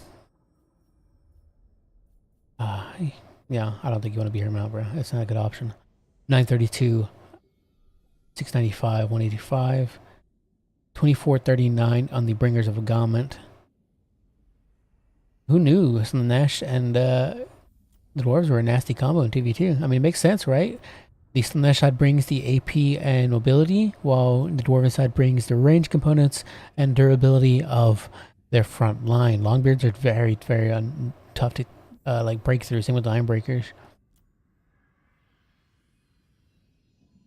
Yeah, it's a pretty solid combo there. To be fair, I don't think I'd want to deal with the dwarves in a 2v2.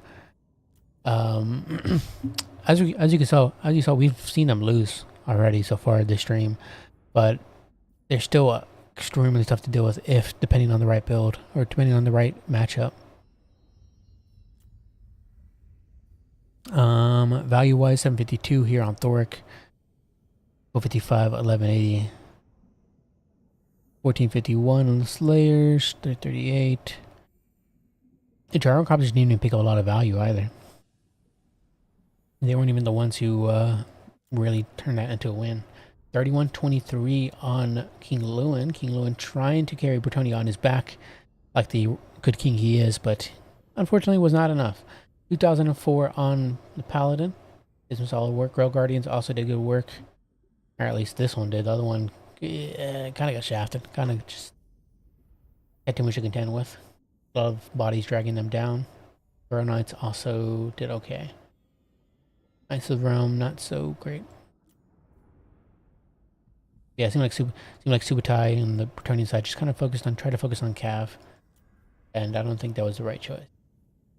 But a fun choice. What matters.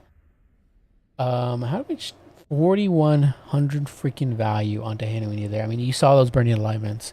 You saw those like charges from this mount just getting into the fight there, running down Dwarven infantry. He was just grinding the entire time in that point.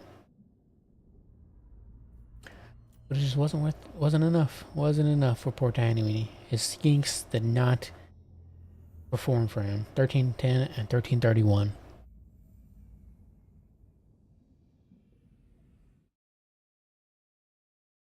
Ban dwarves, please. Ban dwarves.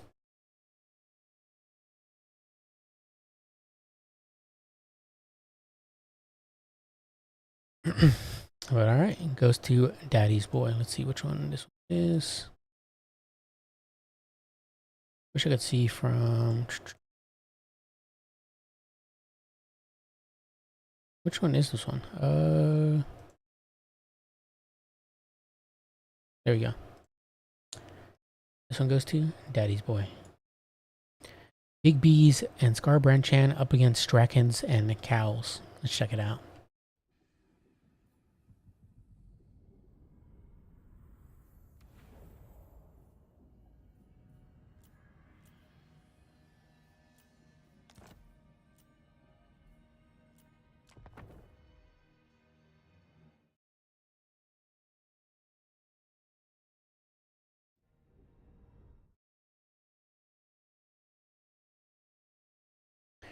All right, we do have Scarbrand on more dwarves up against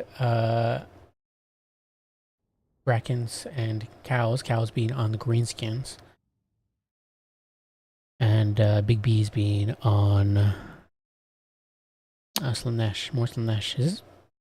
What are all the dwarven Slanesh combos? First time seeing greenskins though this stream so far. The high elves have done. We've also seen quite a bit.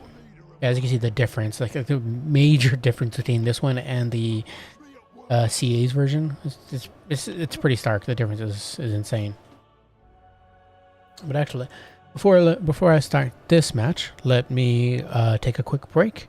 It's been quite a bit of a stream so far. Just need to grab some water, go to the restroom, whatnot. I'll be right back.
Hello everyone, I'm back. Okay, let's get right into it.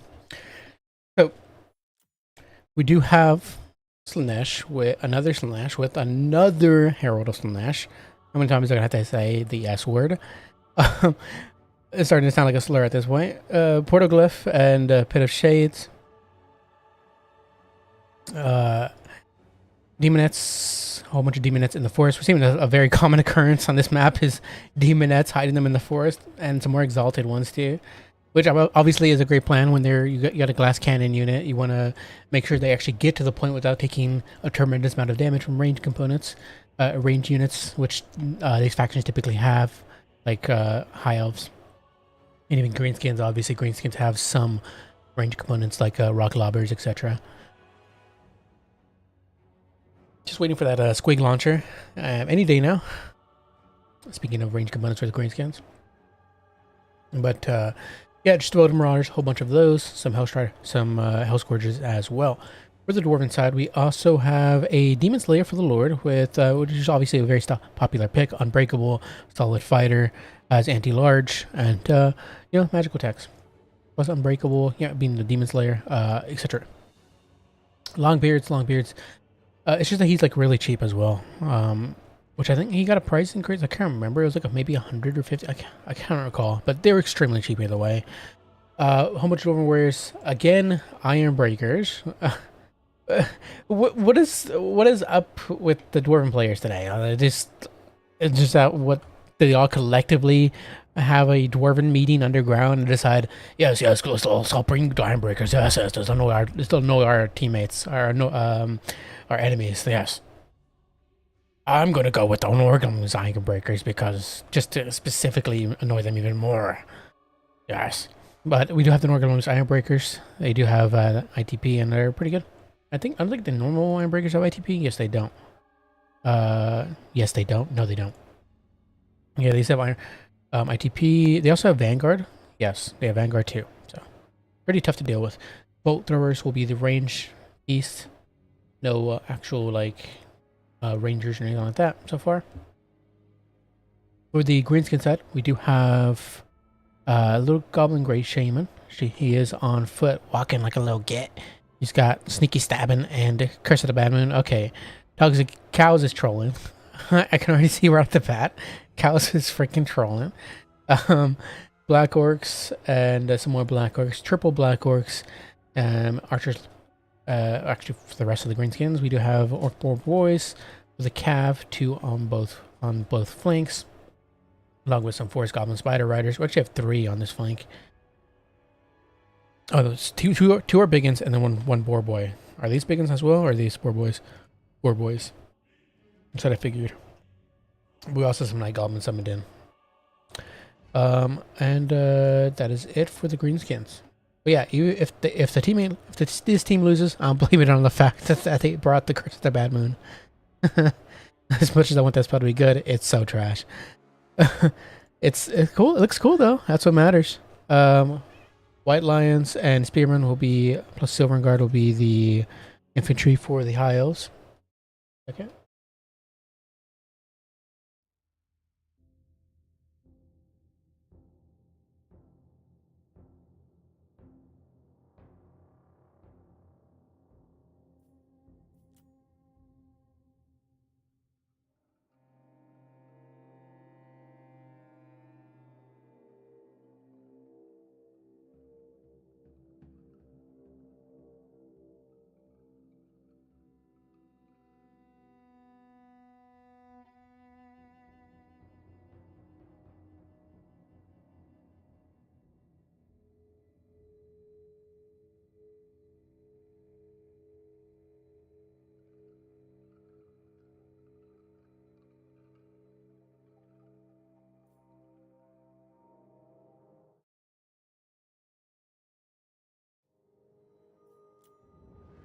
Alright, sorry about that.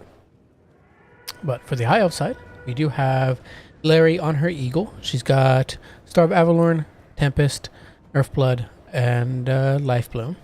Plus the Shield Stone of Isha for that 15% Fizz Res.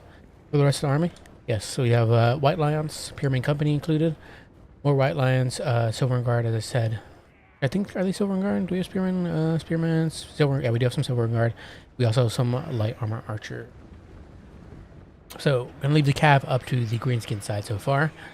Probably we'll see some more eventually from the high elves, but we'll see.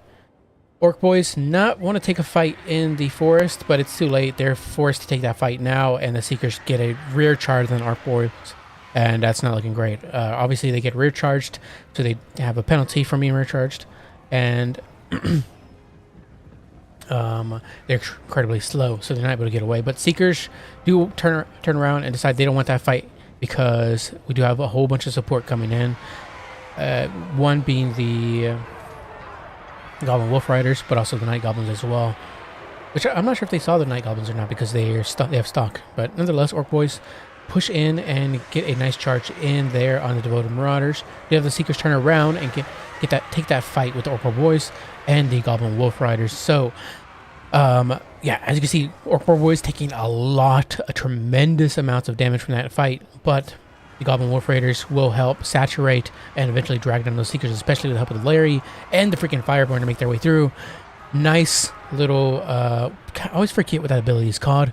Spinning Runes. Spinning Runes runs through and hits these infantry from the Slaneshian side. I have, my dogs made their way into my room. 1 second, let me escort them out.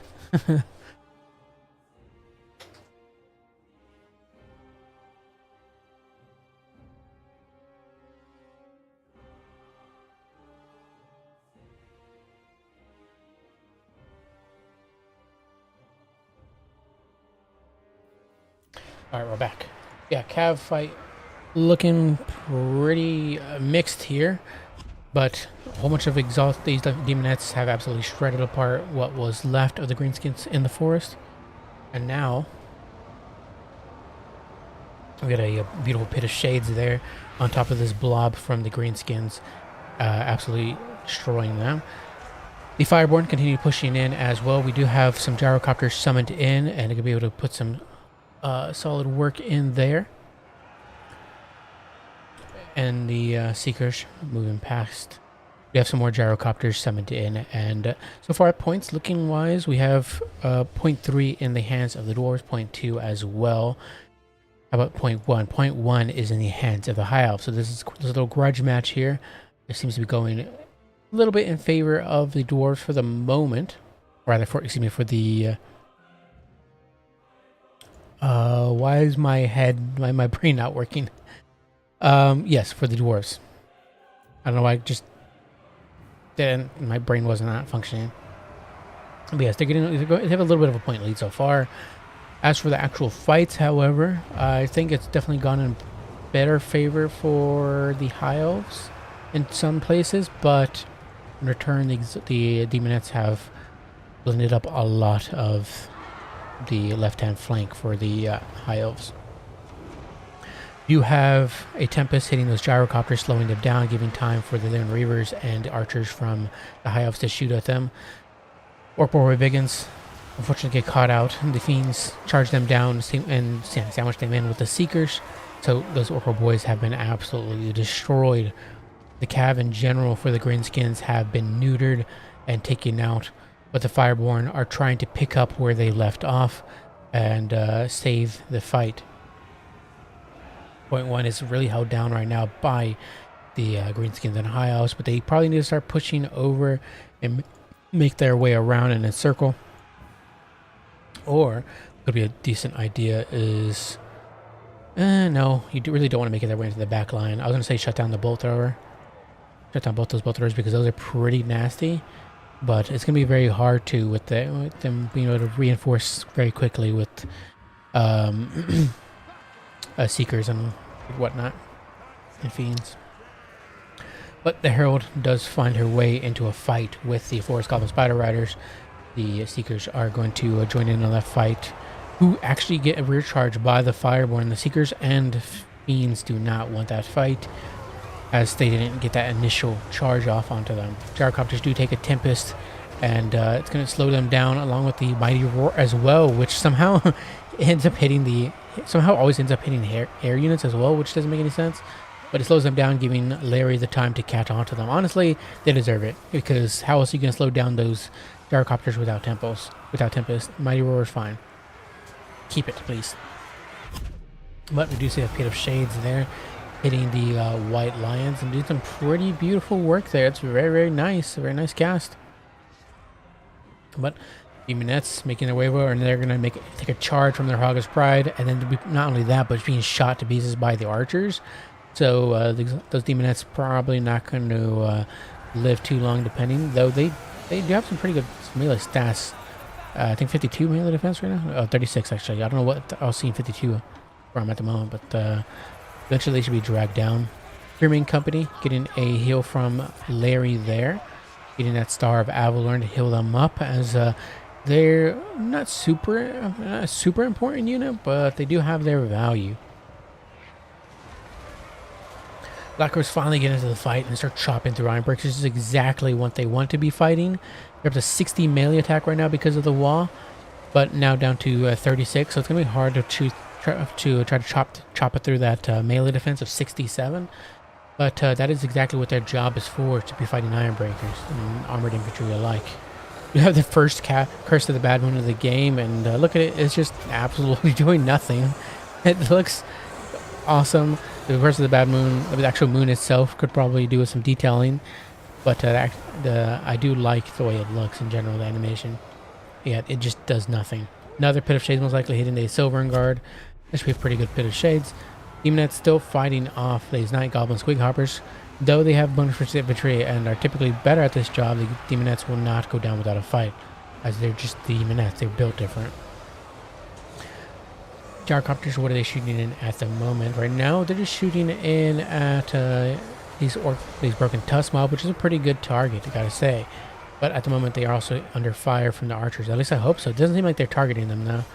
These, however, are, and I really think it was a missed opportunity there to shut down those gyrocopters with by not forcing your archers to target them.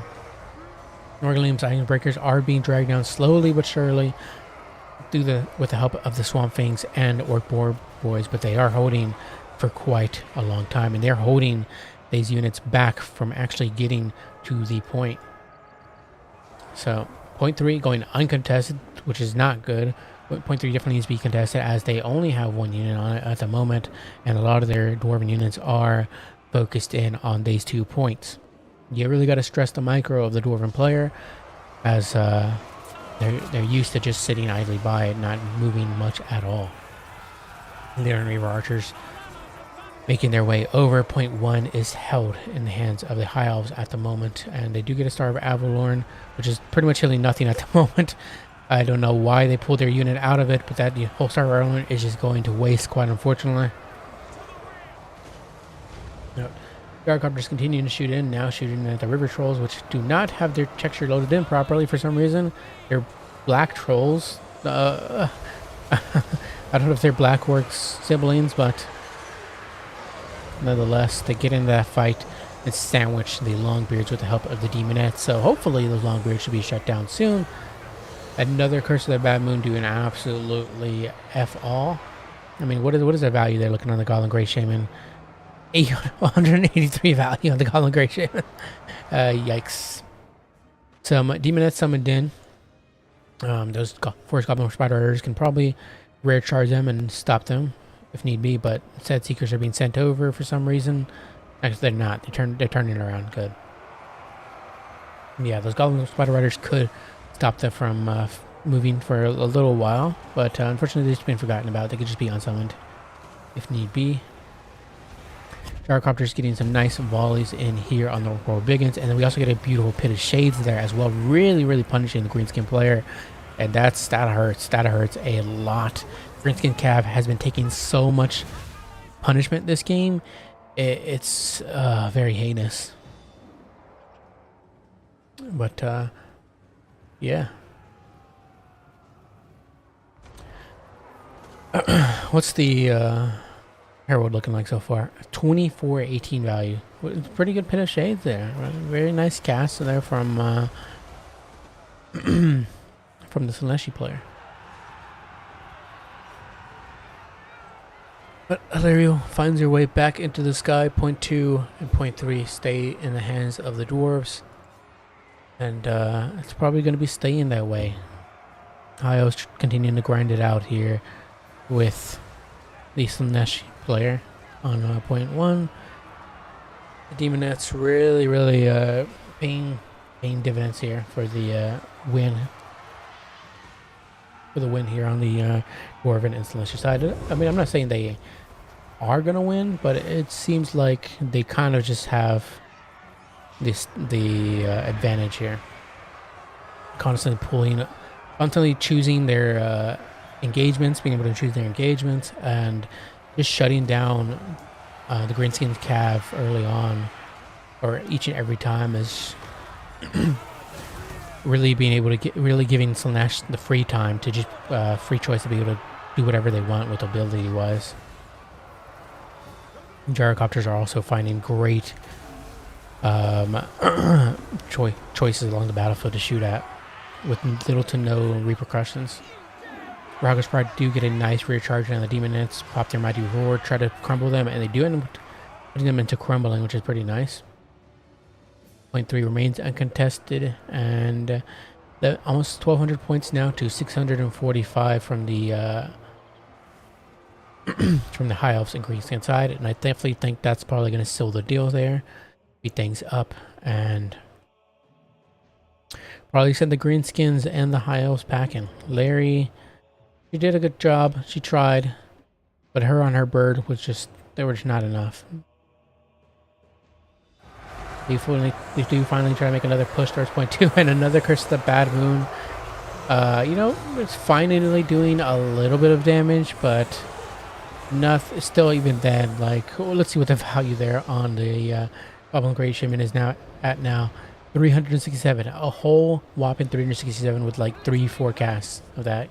So, yeah. Good game to both players. Well played. Fortunately, the Greenskins see another loss.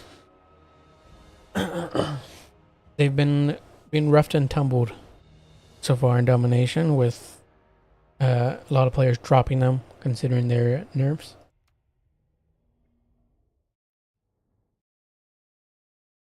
They were again also up against the dwarves, so when you're up against the dwarves, you just kind of have to accept that you're going to lose. So in a 2v2, I guess, with Greenskins.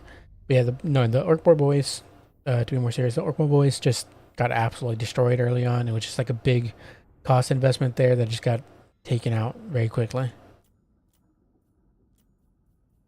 Blackworks also didn't get, at least this one didn't get much value, but these two, they did all right for fighting Ironbreakers. I mean, again, this is what they're built for, is to be fighting heavily armored infantry, but the Ironbreakers have a lot of melee defense and take a long while to chop through.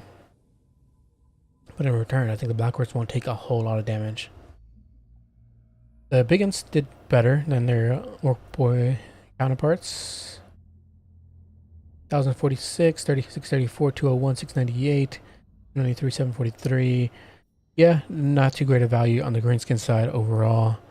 1249. I think Drakens here had probably a bit more competitive build here, and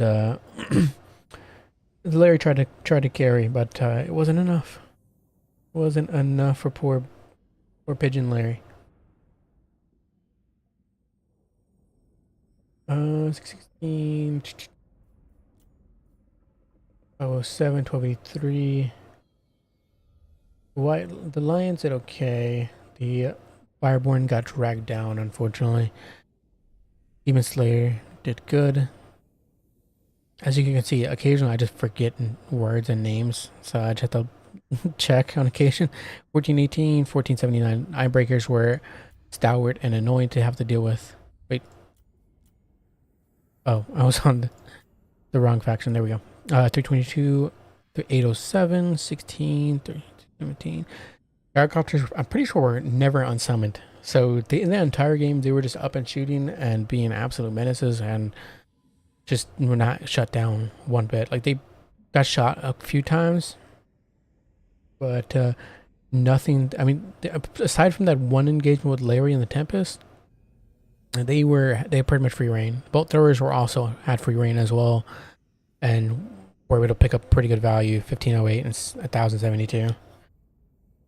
And before like they got changed, you would never see them get this much value. They would hardly even pay for themselves because they were so bad. But now they're just ridiculous now. Also, can you take more than one bolt thrower in the rolls? I'm not sure. Let me check. Yeah, you can. Yeah, so it's just you're gonna have to deal with it. But all right, there goes the win to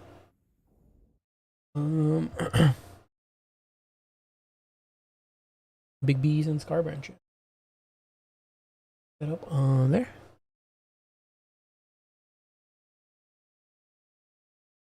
Just gotta find this one. I'll find a better way for it next time. But here we go.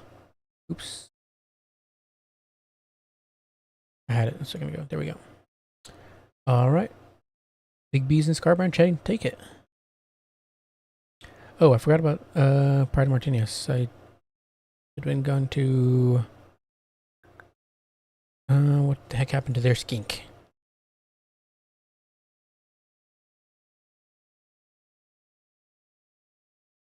There we go. I don't know why that was gone. But now we move on to the final bracket. House Cat of War and Angel up against Void and Arkan. Void and Arkan being the team name, not being actual players, but if that isn't obvious. Void and Arkan, I believe, are Tim the Wilder, yes, and Big Ketru.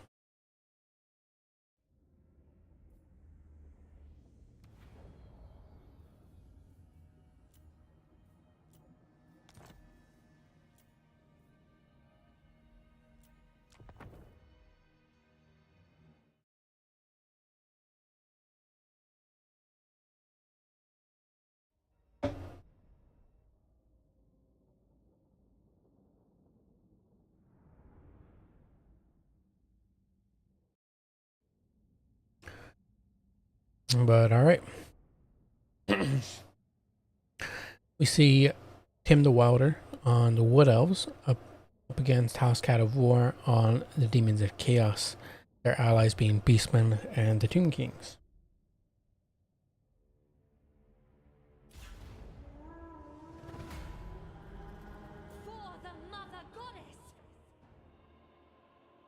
For the Wood Elf side, for Tim the Wilder, we do have a Spellweaver of Life. Is she on Eagle? It does seem like she is on her Eagle. Okay. With Earthblood and Awakening of the Wood. She also has that Life Bloom for the passive heal, and then Blessing of the Ancients, which gives that 20% spell mastery, which is why she's parked right now in the forest.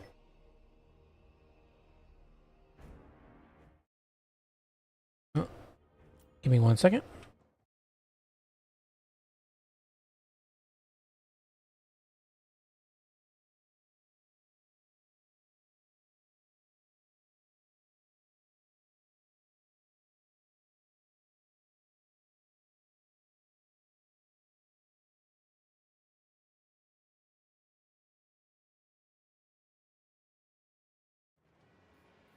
Alright, sorry about that. We return.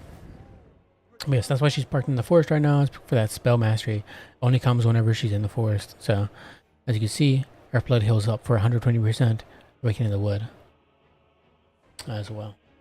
But rest of the Wood Elves, we do have Glade Guard with Hagbane tips, 3 of them in total, or is it? And then, oh yeah, 2 people with Scouts with the Swift Server Shards for that AP, those AP missiles.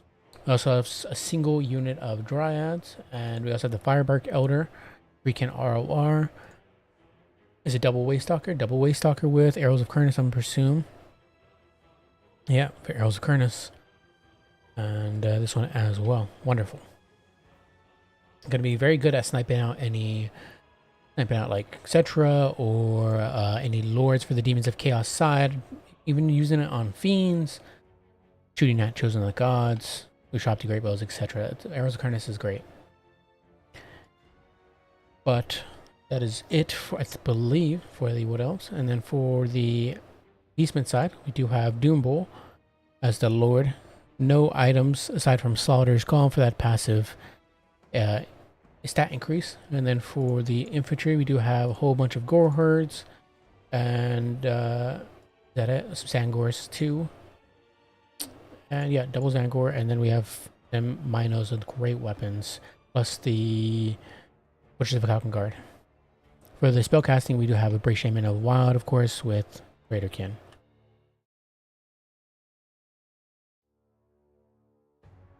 For the Demons of Chaos side and Tomb Kings. Demons of Chaos are rocking Grand Vomitus. And do love me some Grand Vomitus with fleshy abundance. And I don't remember if... I think Restored Blight just comes naturally, so...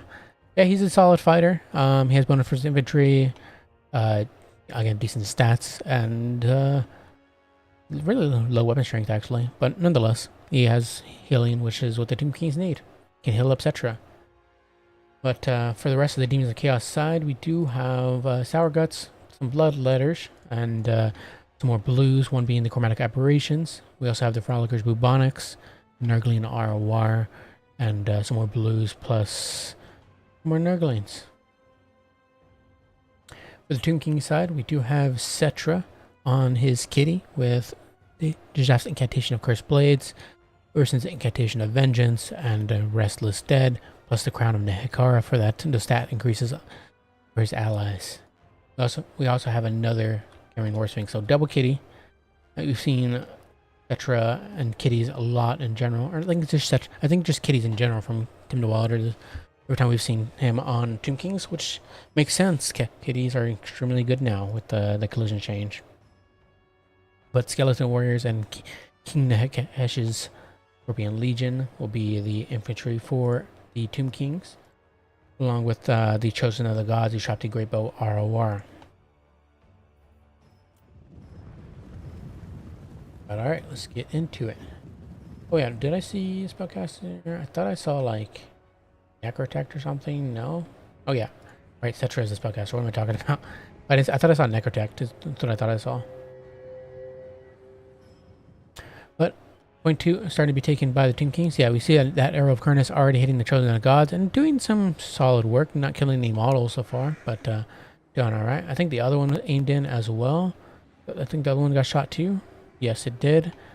I'm not sure where it actually landed though, but probably on the Cameron Warsphinx. But already shooting in naturally at the Warsphinx and just trying to slowly whittle it down. After taking some damage already from the Glade Guard as well. Doing some solid work.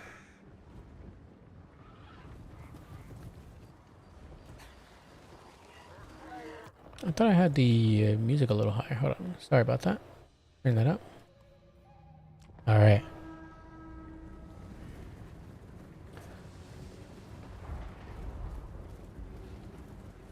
But yeah, units starting to make their way over. Point 3, point 2, and 1. Actually, all 3 are taken by the Tomb Kings. And the High Elf and the Wood Elves and Beastmen are taking more of a stagnant approach, but now are finally starting to push in. It's a little interesting. You'd think you'd want to go fast as possible with the Beastmen and the Wood Elves as they're more mobility but focused, but see how it goes. Minotaurs running through those skeleton warriors, absolutely taking them and destroying them, absolutely pounding them into the ground.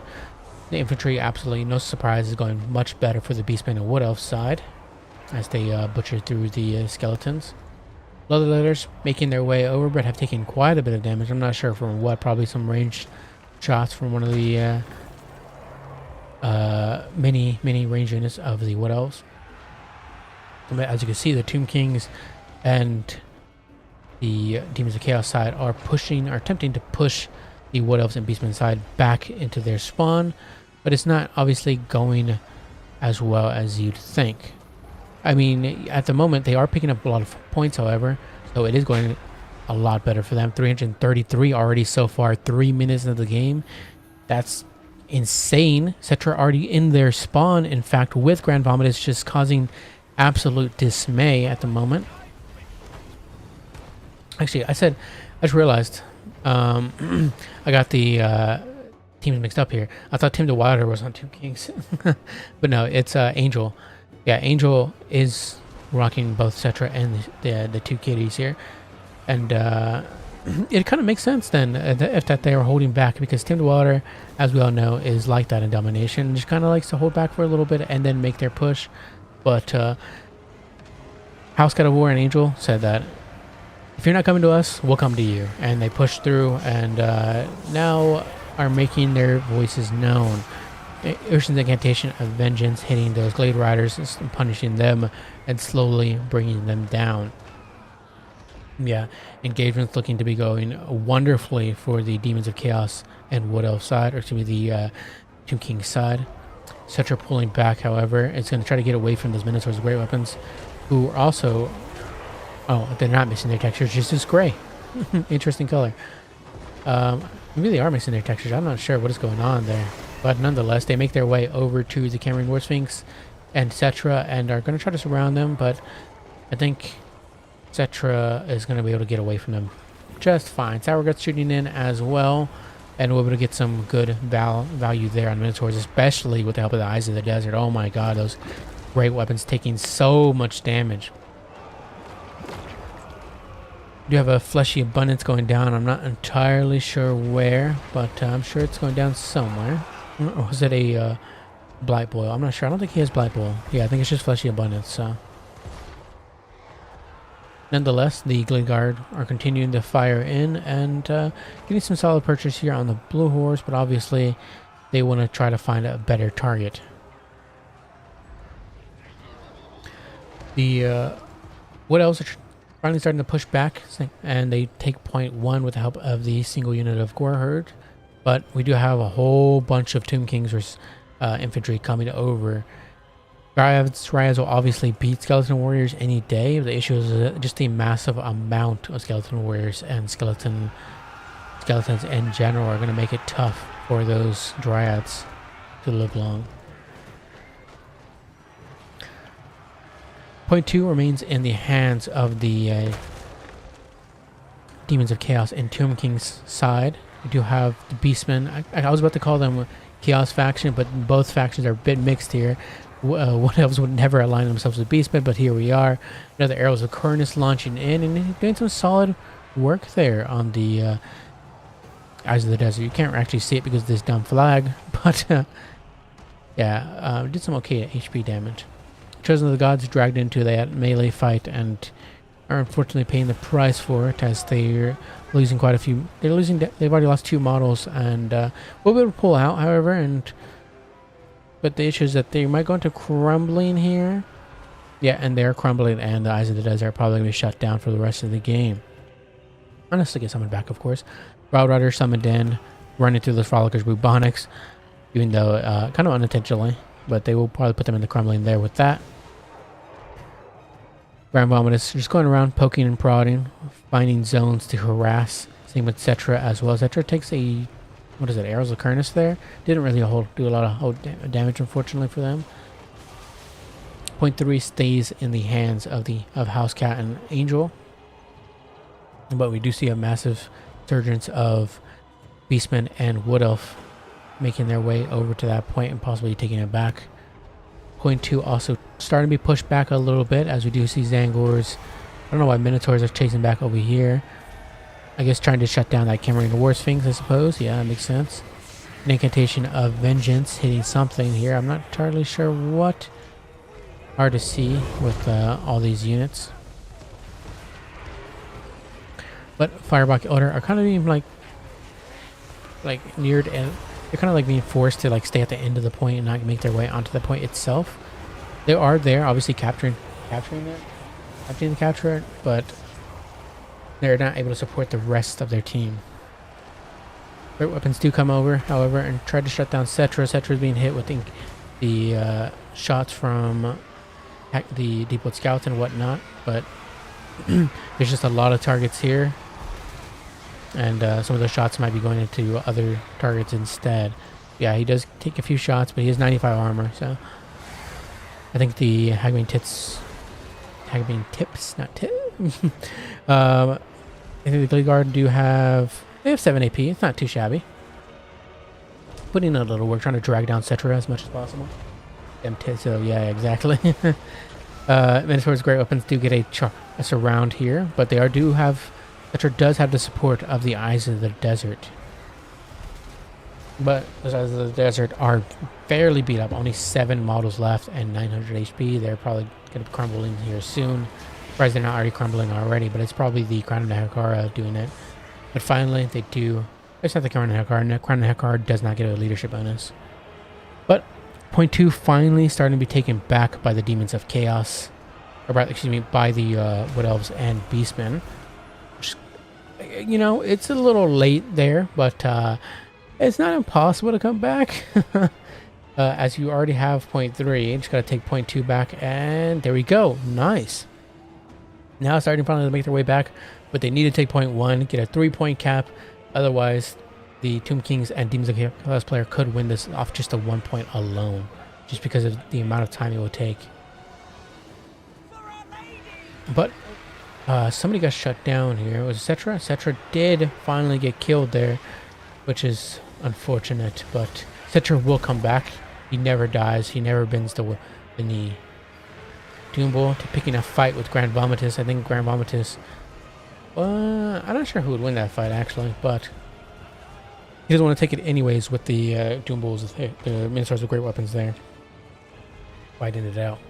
May have turned the music a little too loud. We do have some Centaurs coming over and trying to get a surround here on the Chaos Furies to help out with this fight. If they can get these Chaos Furies off, which actually the Chaos Furies don't have any cap weight, so it doesn't matter either way. It'll stay in the hands of the Wood Elves. But Grand Vomitus definitely needs to get back up in the air. You have the Kepler Guard summoned in. They should help screen out a lot of the, rather help blend through a lot of the infantry chaff of the Wood Elves Beastmen Alliance. We also have a Blood Shrine. I didn't even notice it was in here, but Blood Shrine, how's it doing so far? 348, little motorbike trying to find a home. Could blend through these Dryads and finish those guys off.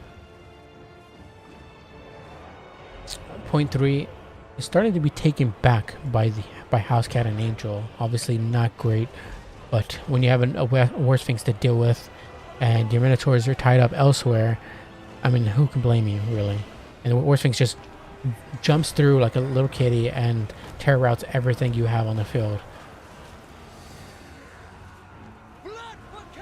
Spellweaver and these Wild Riders are trying to hold the point as they finish off these Nehekara Horsemen, but with the War Sphinx being there, I'm not sure. Although actually, if they do finish those guys off, the War Sphinx doesn't have enough cap weight. So we do have some Nurglings coming over. But yeah, it's just not going to be enough as we see more Zangors come over, and especially more Wild Riders. The cap weight's going to start going to the Beastmen and Wood Elves' favor. The 2 and 1 are in the Beastmen and Wood Elves' favor, but point 3 is back in the Tomb King's, is still in the Tomb King's hands, though they're slowly like an inch away, unfortunately. The bike needs to probably make it over there, same with the King of Nehekara Scorpion Legion, if they really want to hold on to this point, which they really need to if they want to win this game, because Tindwalder and Keter can definitely make their way back. Nehekara Horsemen going over to try to take point 1 back, which could be a pretty sneaky play. If they send, say, like the Nehekara Horsemen right here and stop them from getting to the point, the Ungor Spearmen, they could stop them from putting any of their cap weight on it, which I think the Tomb Kings player is going to do. Nice. Really well played there, though. Yeah, unfortunately, they do get some of their cap weight onto the actual box itself, which is quite unfortunate. And now the Wild Riders are making their way back. Skeleton Warriors are making their way over too, though. So maybe things will turn around. War Sphinx just causing absolute havoc. As you can see, especially with the help of the bike there. Just running through elves and causing all sorts of trouble.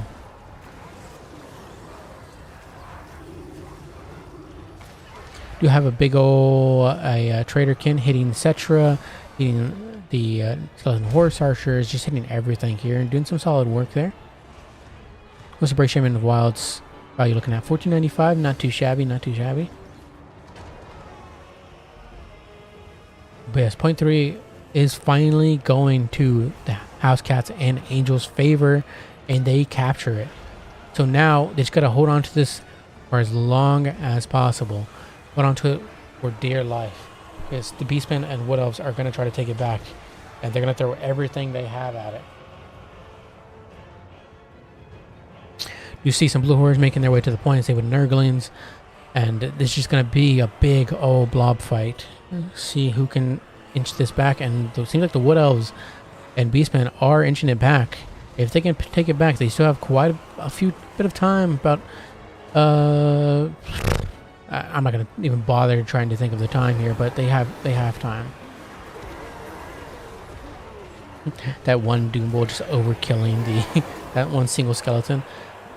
Tentacles run in there, and though we also have some Nekahara horsemen as well, trying to screen them out, but they're taking damage from the Deepwood Scouts. Plus, just it's not a good fight for them either way. Yeah, look at this massive amount of bodies here. And Beastmen and Wood Elves do end up taking that back. Oh no. So we might see another comeback here from the underdog.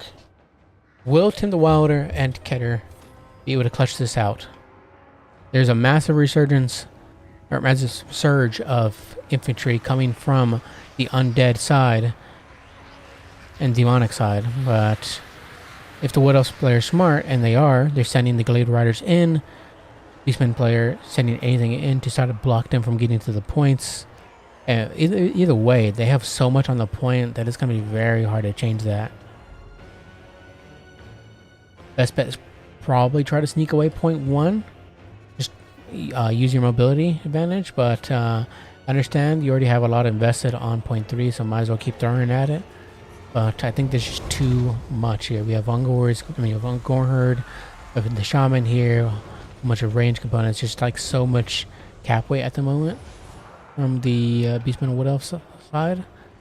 They're starting to now capture point 2. They really just need 100 tickets. If they can get 100 tickets, they can win. 102 tickets.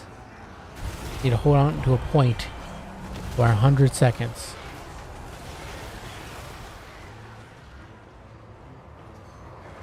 But I don't think they're gonna have the time, the ability to. I don't know. I don't think that House Cat and Angel are gonna be able to come back from this now. I think they've lost the advantage. And somehow Tim the Wilder and Keter managed to freaking scrap this back. What is that? Just an absolutely another insane comeback.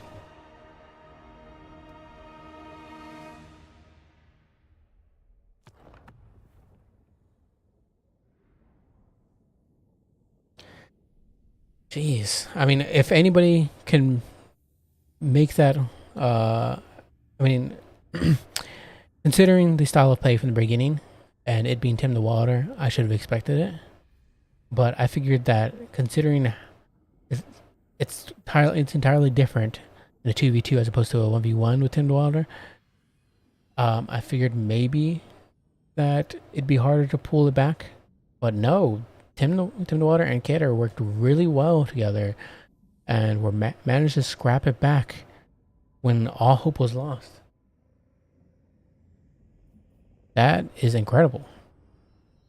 Tim the Wilder just absolutely pulling it back with the help of Keter.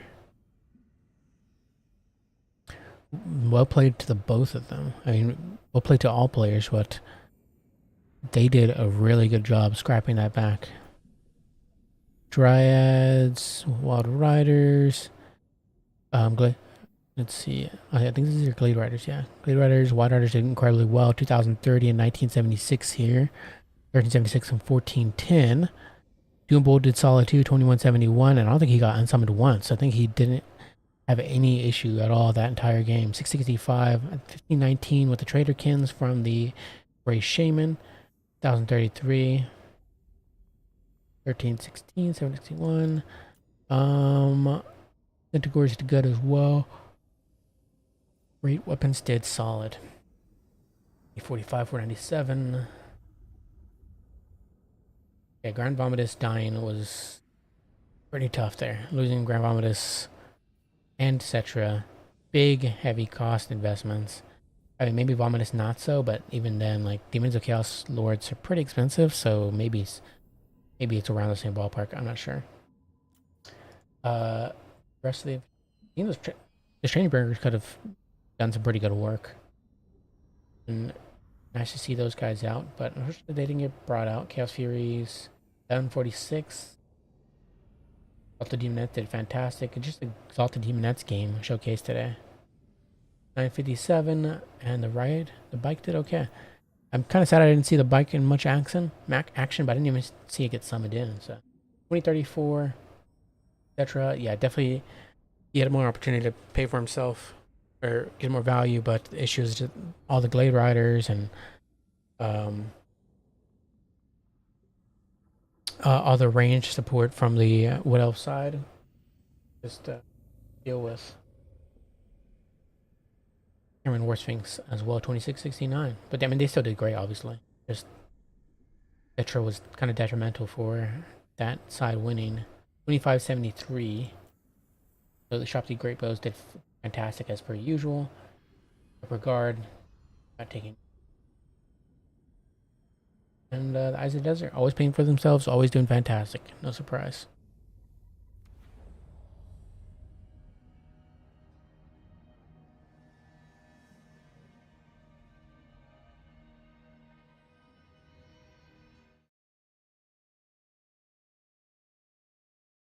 But alright, let's see.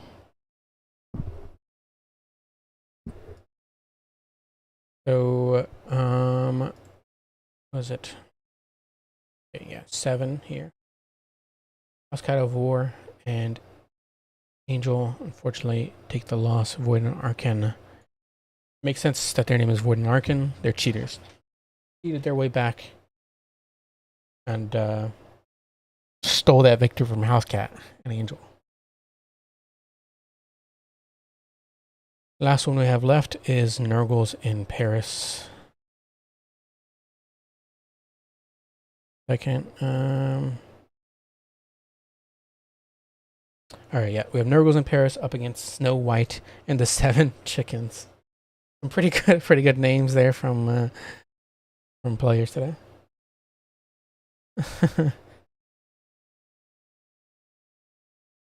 But let's see. Let me load things up.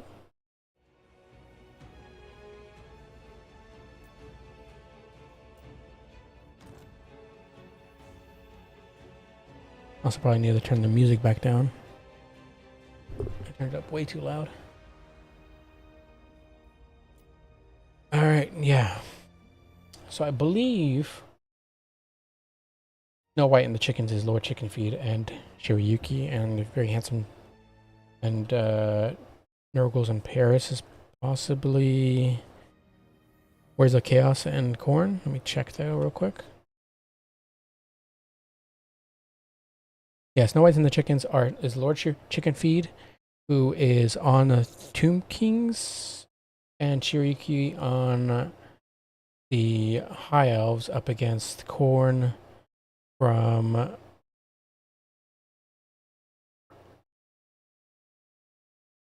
Nurgles in Paris. Which one is Nurgles in Paris? Hot Fiery Potato and Pangiarola. Hot Fire Potato on the Warriors of Chaos.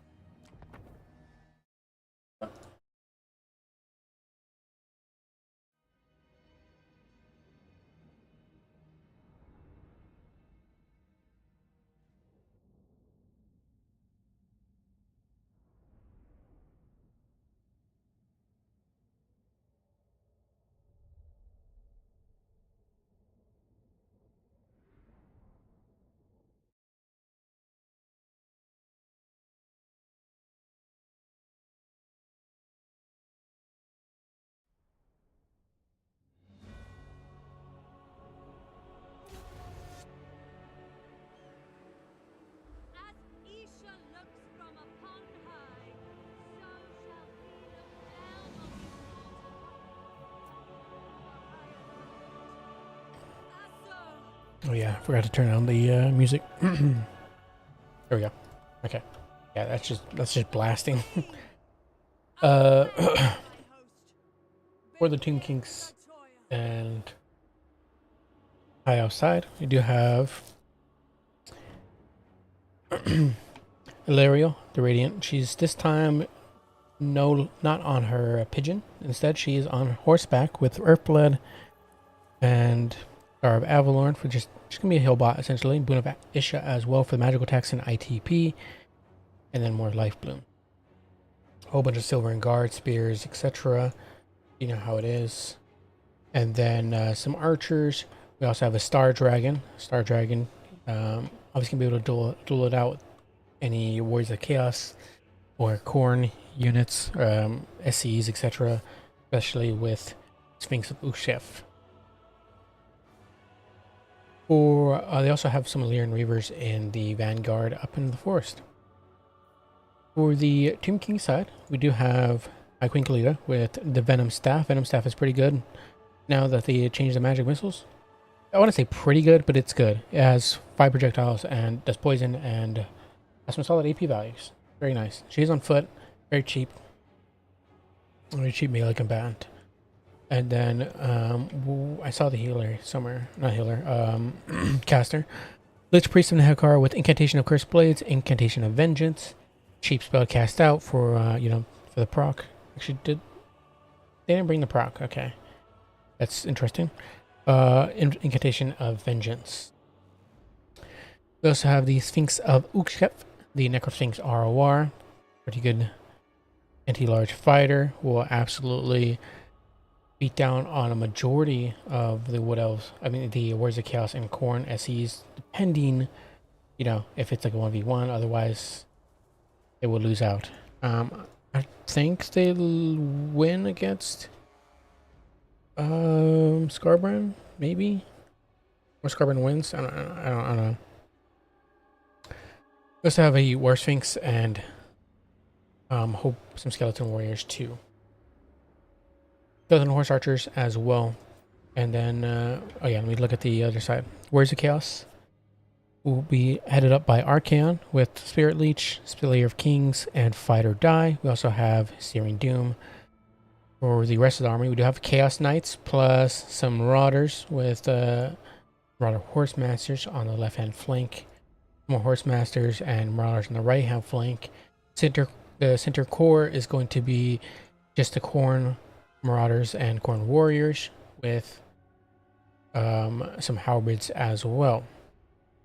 For Khorne, speaking of, we have Valkia with Demon Shield and Spear of Sleipnir. Demon Shield gives her that invulnerable status for 13 seconds.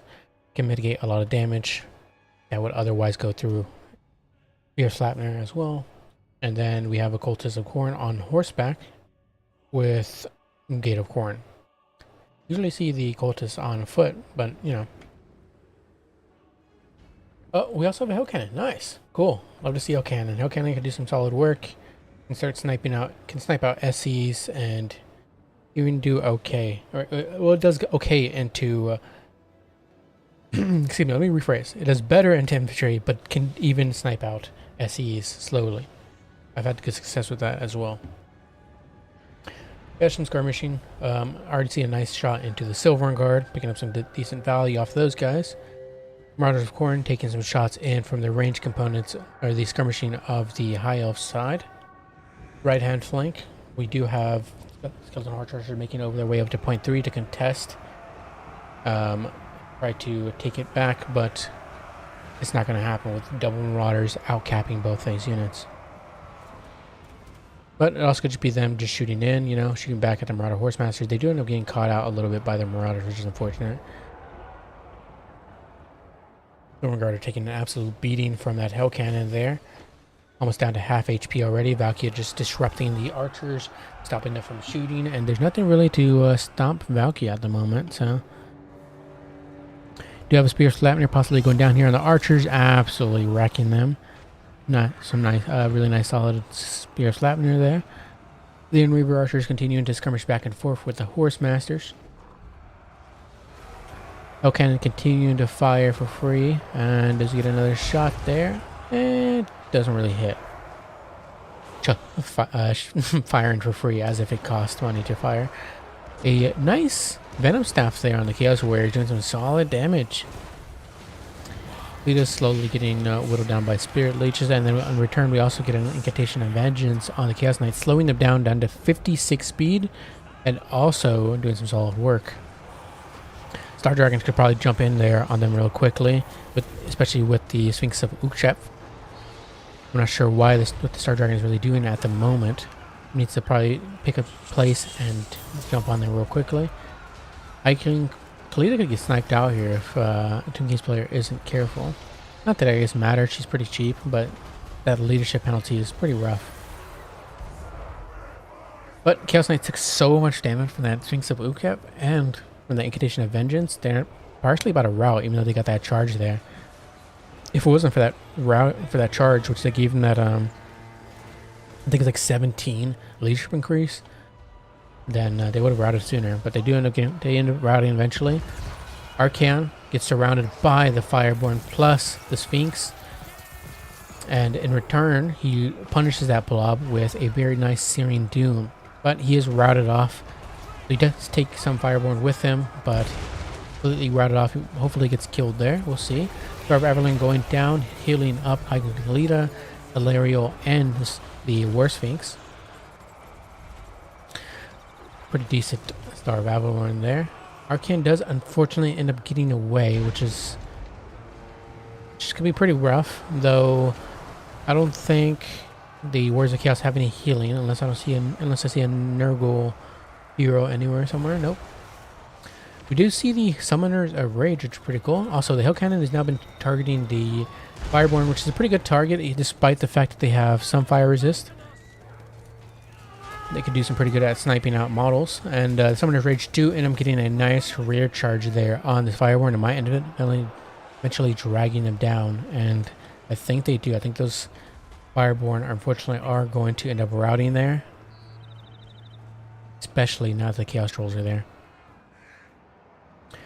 Yeah, points looking not too great there for the Chaos side.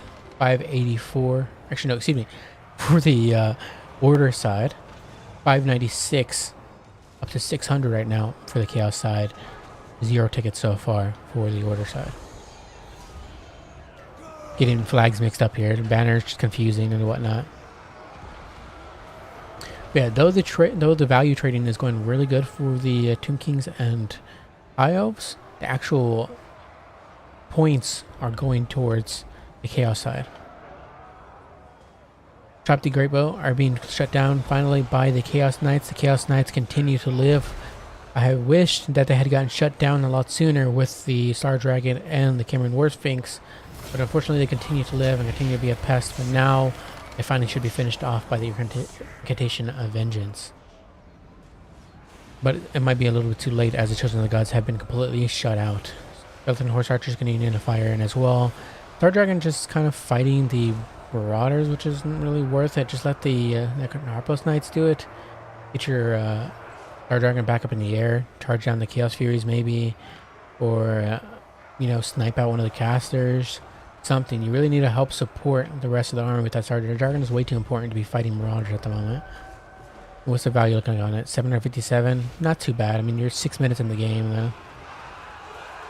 Unfortunately, the Spearmen were not braced, so they took quite a bit of damage from that charge from the Chaos Trolls, and not only that, they're not being shot by the Horsemen, and Valky is joining in too, so the Spearmen will not see the Earth any longer. Which is unfortunate, because they were slightly taken back that point from the Warriors from the Chaos side. Lyrian Rivers are here to help out though, but as soon as those Spearmen rout, that point will be staying in the Chaos favor. Point 1 in the hands of the Order Tide. Same with point 2. So they might start making their way back into this, but the issue is now Order of Chaos side is the Chaos side is almost up to 900 points, which is a pretty stark difference. But who knows? We might be able to see another comeback. We'll see. I understand the High Elf player playing it very safe with the Star Dragon, but you really have to use it when use it as much as you can, as it's an extremely high valuable piece. Are you gonna get a breath attack with that Star Dragon there? Possibly. I don't think so. No. But we do get an incantation of vengeance on that Marauder Horseman, and the War Sphinx actually jumps on Valkia and might kill her here, depending on the Summoner's War. Need to react quicker than that and save Valkia, their Gore Queen. He does eventually get a breath attack there on the Marauder Horseman, and might end up routing them off, and might give the Order Tide ability to capture point 3 now that that cap weight is gone. Valkia does end up surviving, but now that you can't unsummon the Lords and Heroes, or rather just the Lords, she's just going to have to either die or rout off completely. But she's still in the air, and that means that the Warriors of Chaos side, or rather the Corn side, is not going to be taking any leadership penalties. But the Sphinx of Ushvek is taking quite some damage from the Marauder Horsemen. Horsemasters, Summoners of War do get a nice engagement here with them, but the issue is they're now unsupported, and now that the Armored Chaos Trolls are running away, Marauders are here, but they're going to probably rout here soon as well. Yeah, Summoners of War, Summoners of Rage are pretty good anti-large duelists or fighters, but the issue is that they can't fight the War Sphinx and the Sphinx of Uxep 2, as we see one of these Dragon Ogres fall. We are going to see also another Star of Avalorn as well, which is pretty good. Healing up that Sphinx to bring that War Sphinx over as well to heal it up, and we do end up seeing it go there. Nice. But yes, now point 1 is going probably back in the hands of the Chaos Tide, but things are starting to back up once again for the Order Tide. They're looking pretty good, though we do see some Minotaurs with great weapons summoned in. Dragon is kind of nowhere to be seen at the moment. All the way in their back line, needs to be pulled back over as they're kind of too far extended. Need to bring them over. Horsemen need to make their way over and start just like firing in their shots at any valuable SCs like the War Sphinx, Star Dragon, and the Sphinx. Winnable for sure, winnable.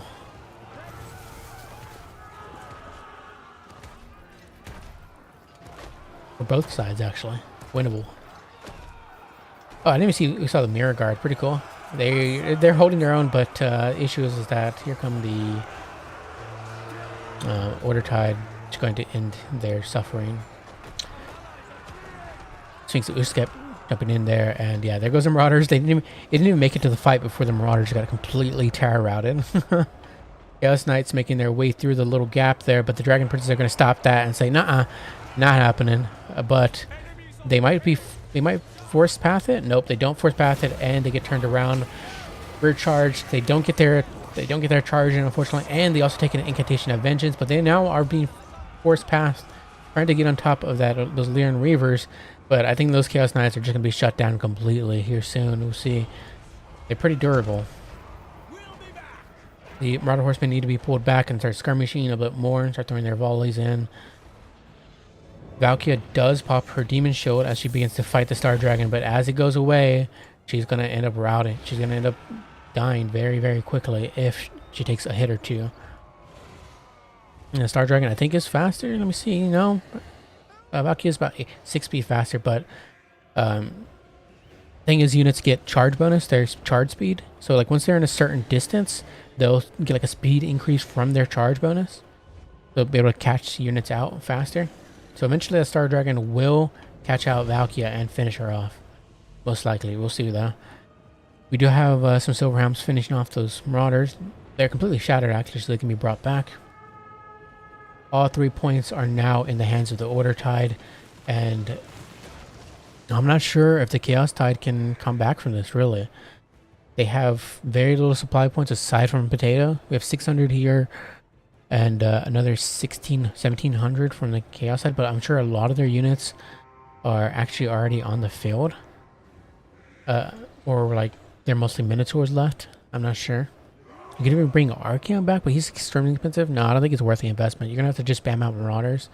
But at this point, considering how down bad the Corn player is, I'm not sure there's any way to make it back.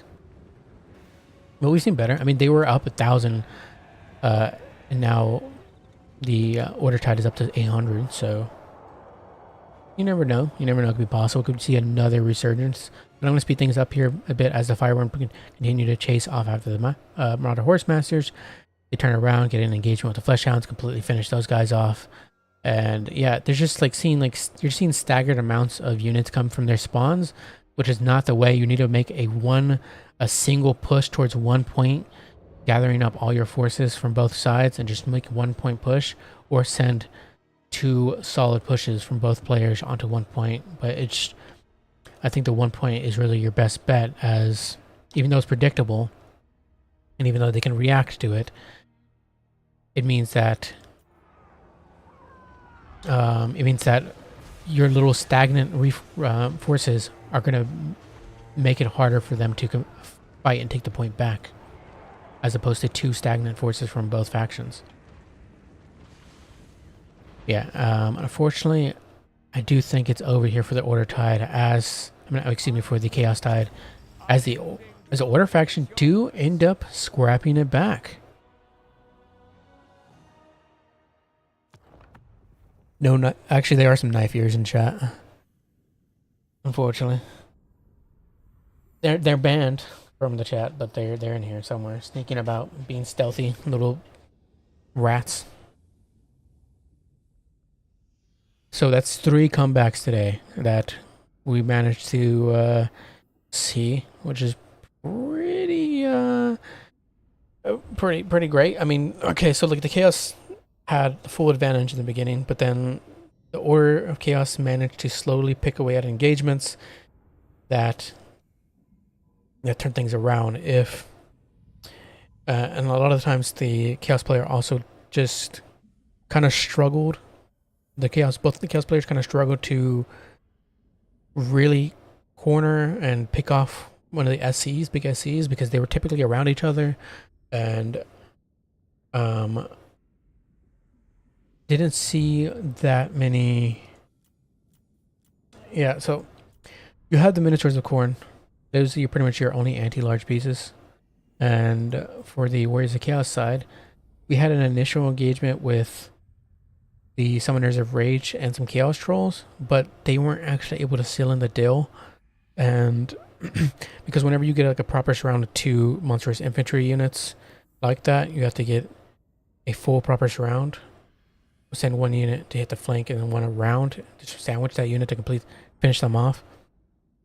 But unfortunately, I think it was a Dragon Prince unit or something that managed to get away, or I'm not sure what it was, but nonetheless, I think the turning point really was when Archaon fell. When Archaon took a lot of damage and dipped and had to stay away from the combat for a good majority of the game, I think that's when things really went sour. But he still picked up a lot of value, 3315.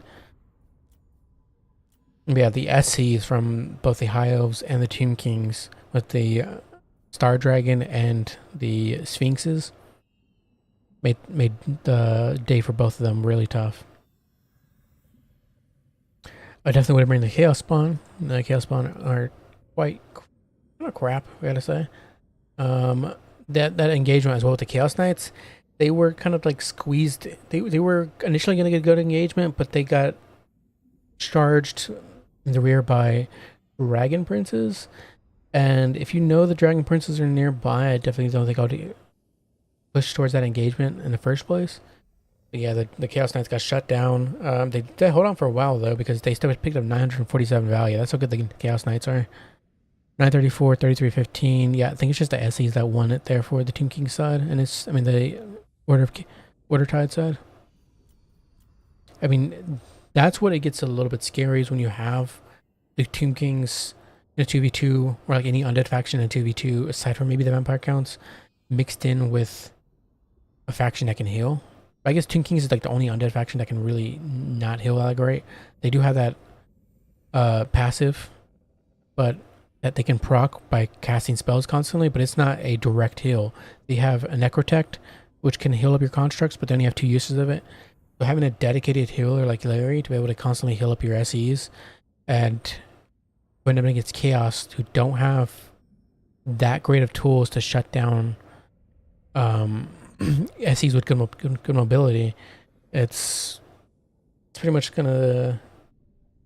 It's a really good sign, and probably gonna be the winning factor as it was shown today. 1138 here on the Ushopti, 982, 311. The Necropolis Knights did fantastic. I mean, I barely even saw them. I saw like one initial engagement with them as they ran down some marauders, but I can imagine that they barely had any. Again, just like with the SEs, had much of a contest. I mean, there was the halberds. Halberds could have dragged them down. Same with the horse masters, but unfortunately, there was a bit of micro fails with the horse masters and the other skirmishing units, because like the horsemen and the horse masters really need to be the ones to kind of like screen out these cav units and SEs, try to like keep them back. They won't be able to kill them, but they'll be able to keep them back with that fire. But yeah, the Eyes of the Desert weren't actually the start of this game, as they typically are. 2193 here for the Chosen of the Gods. They did great. 1138 on the Shopti, as I said. Just the heal bot. She didn't really pick up much value. Star Dragon 1156. Yeah, very reserved with the Star Dragon, which probably could have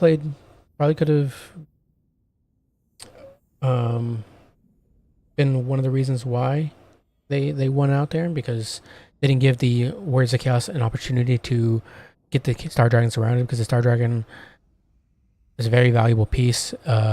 If you're careful with it, they can pick up a lot of value, but the issue is that once the dragon is surrounded, it's very hard to get them out of it.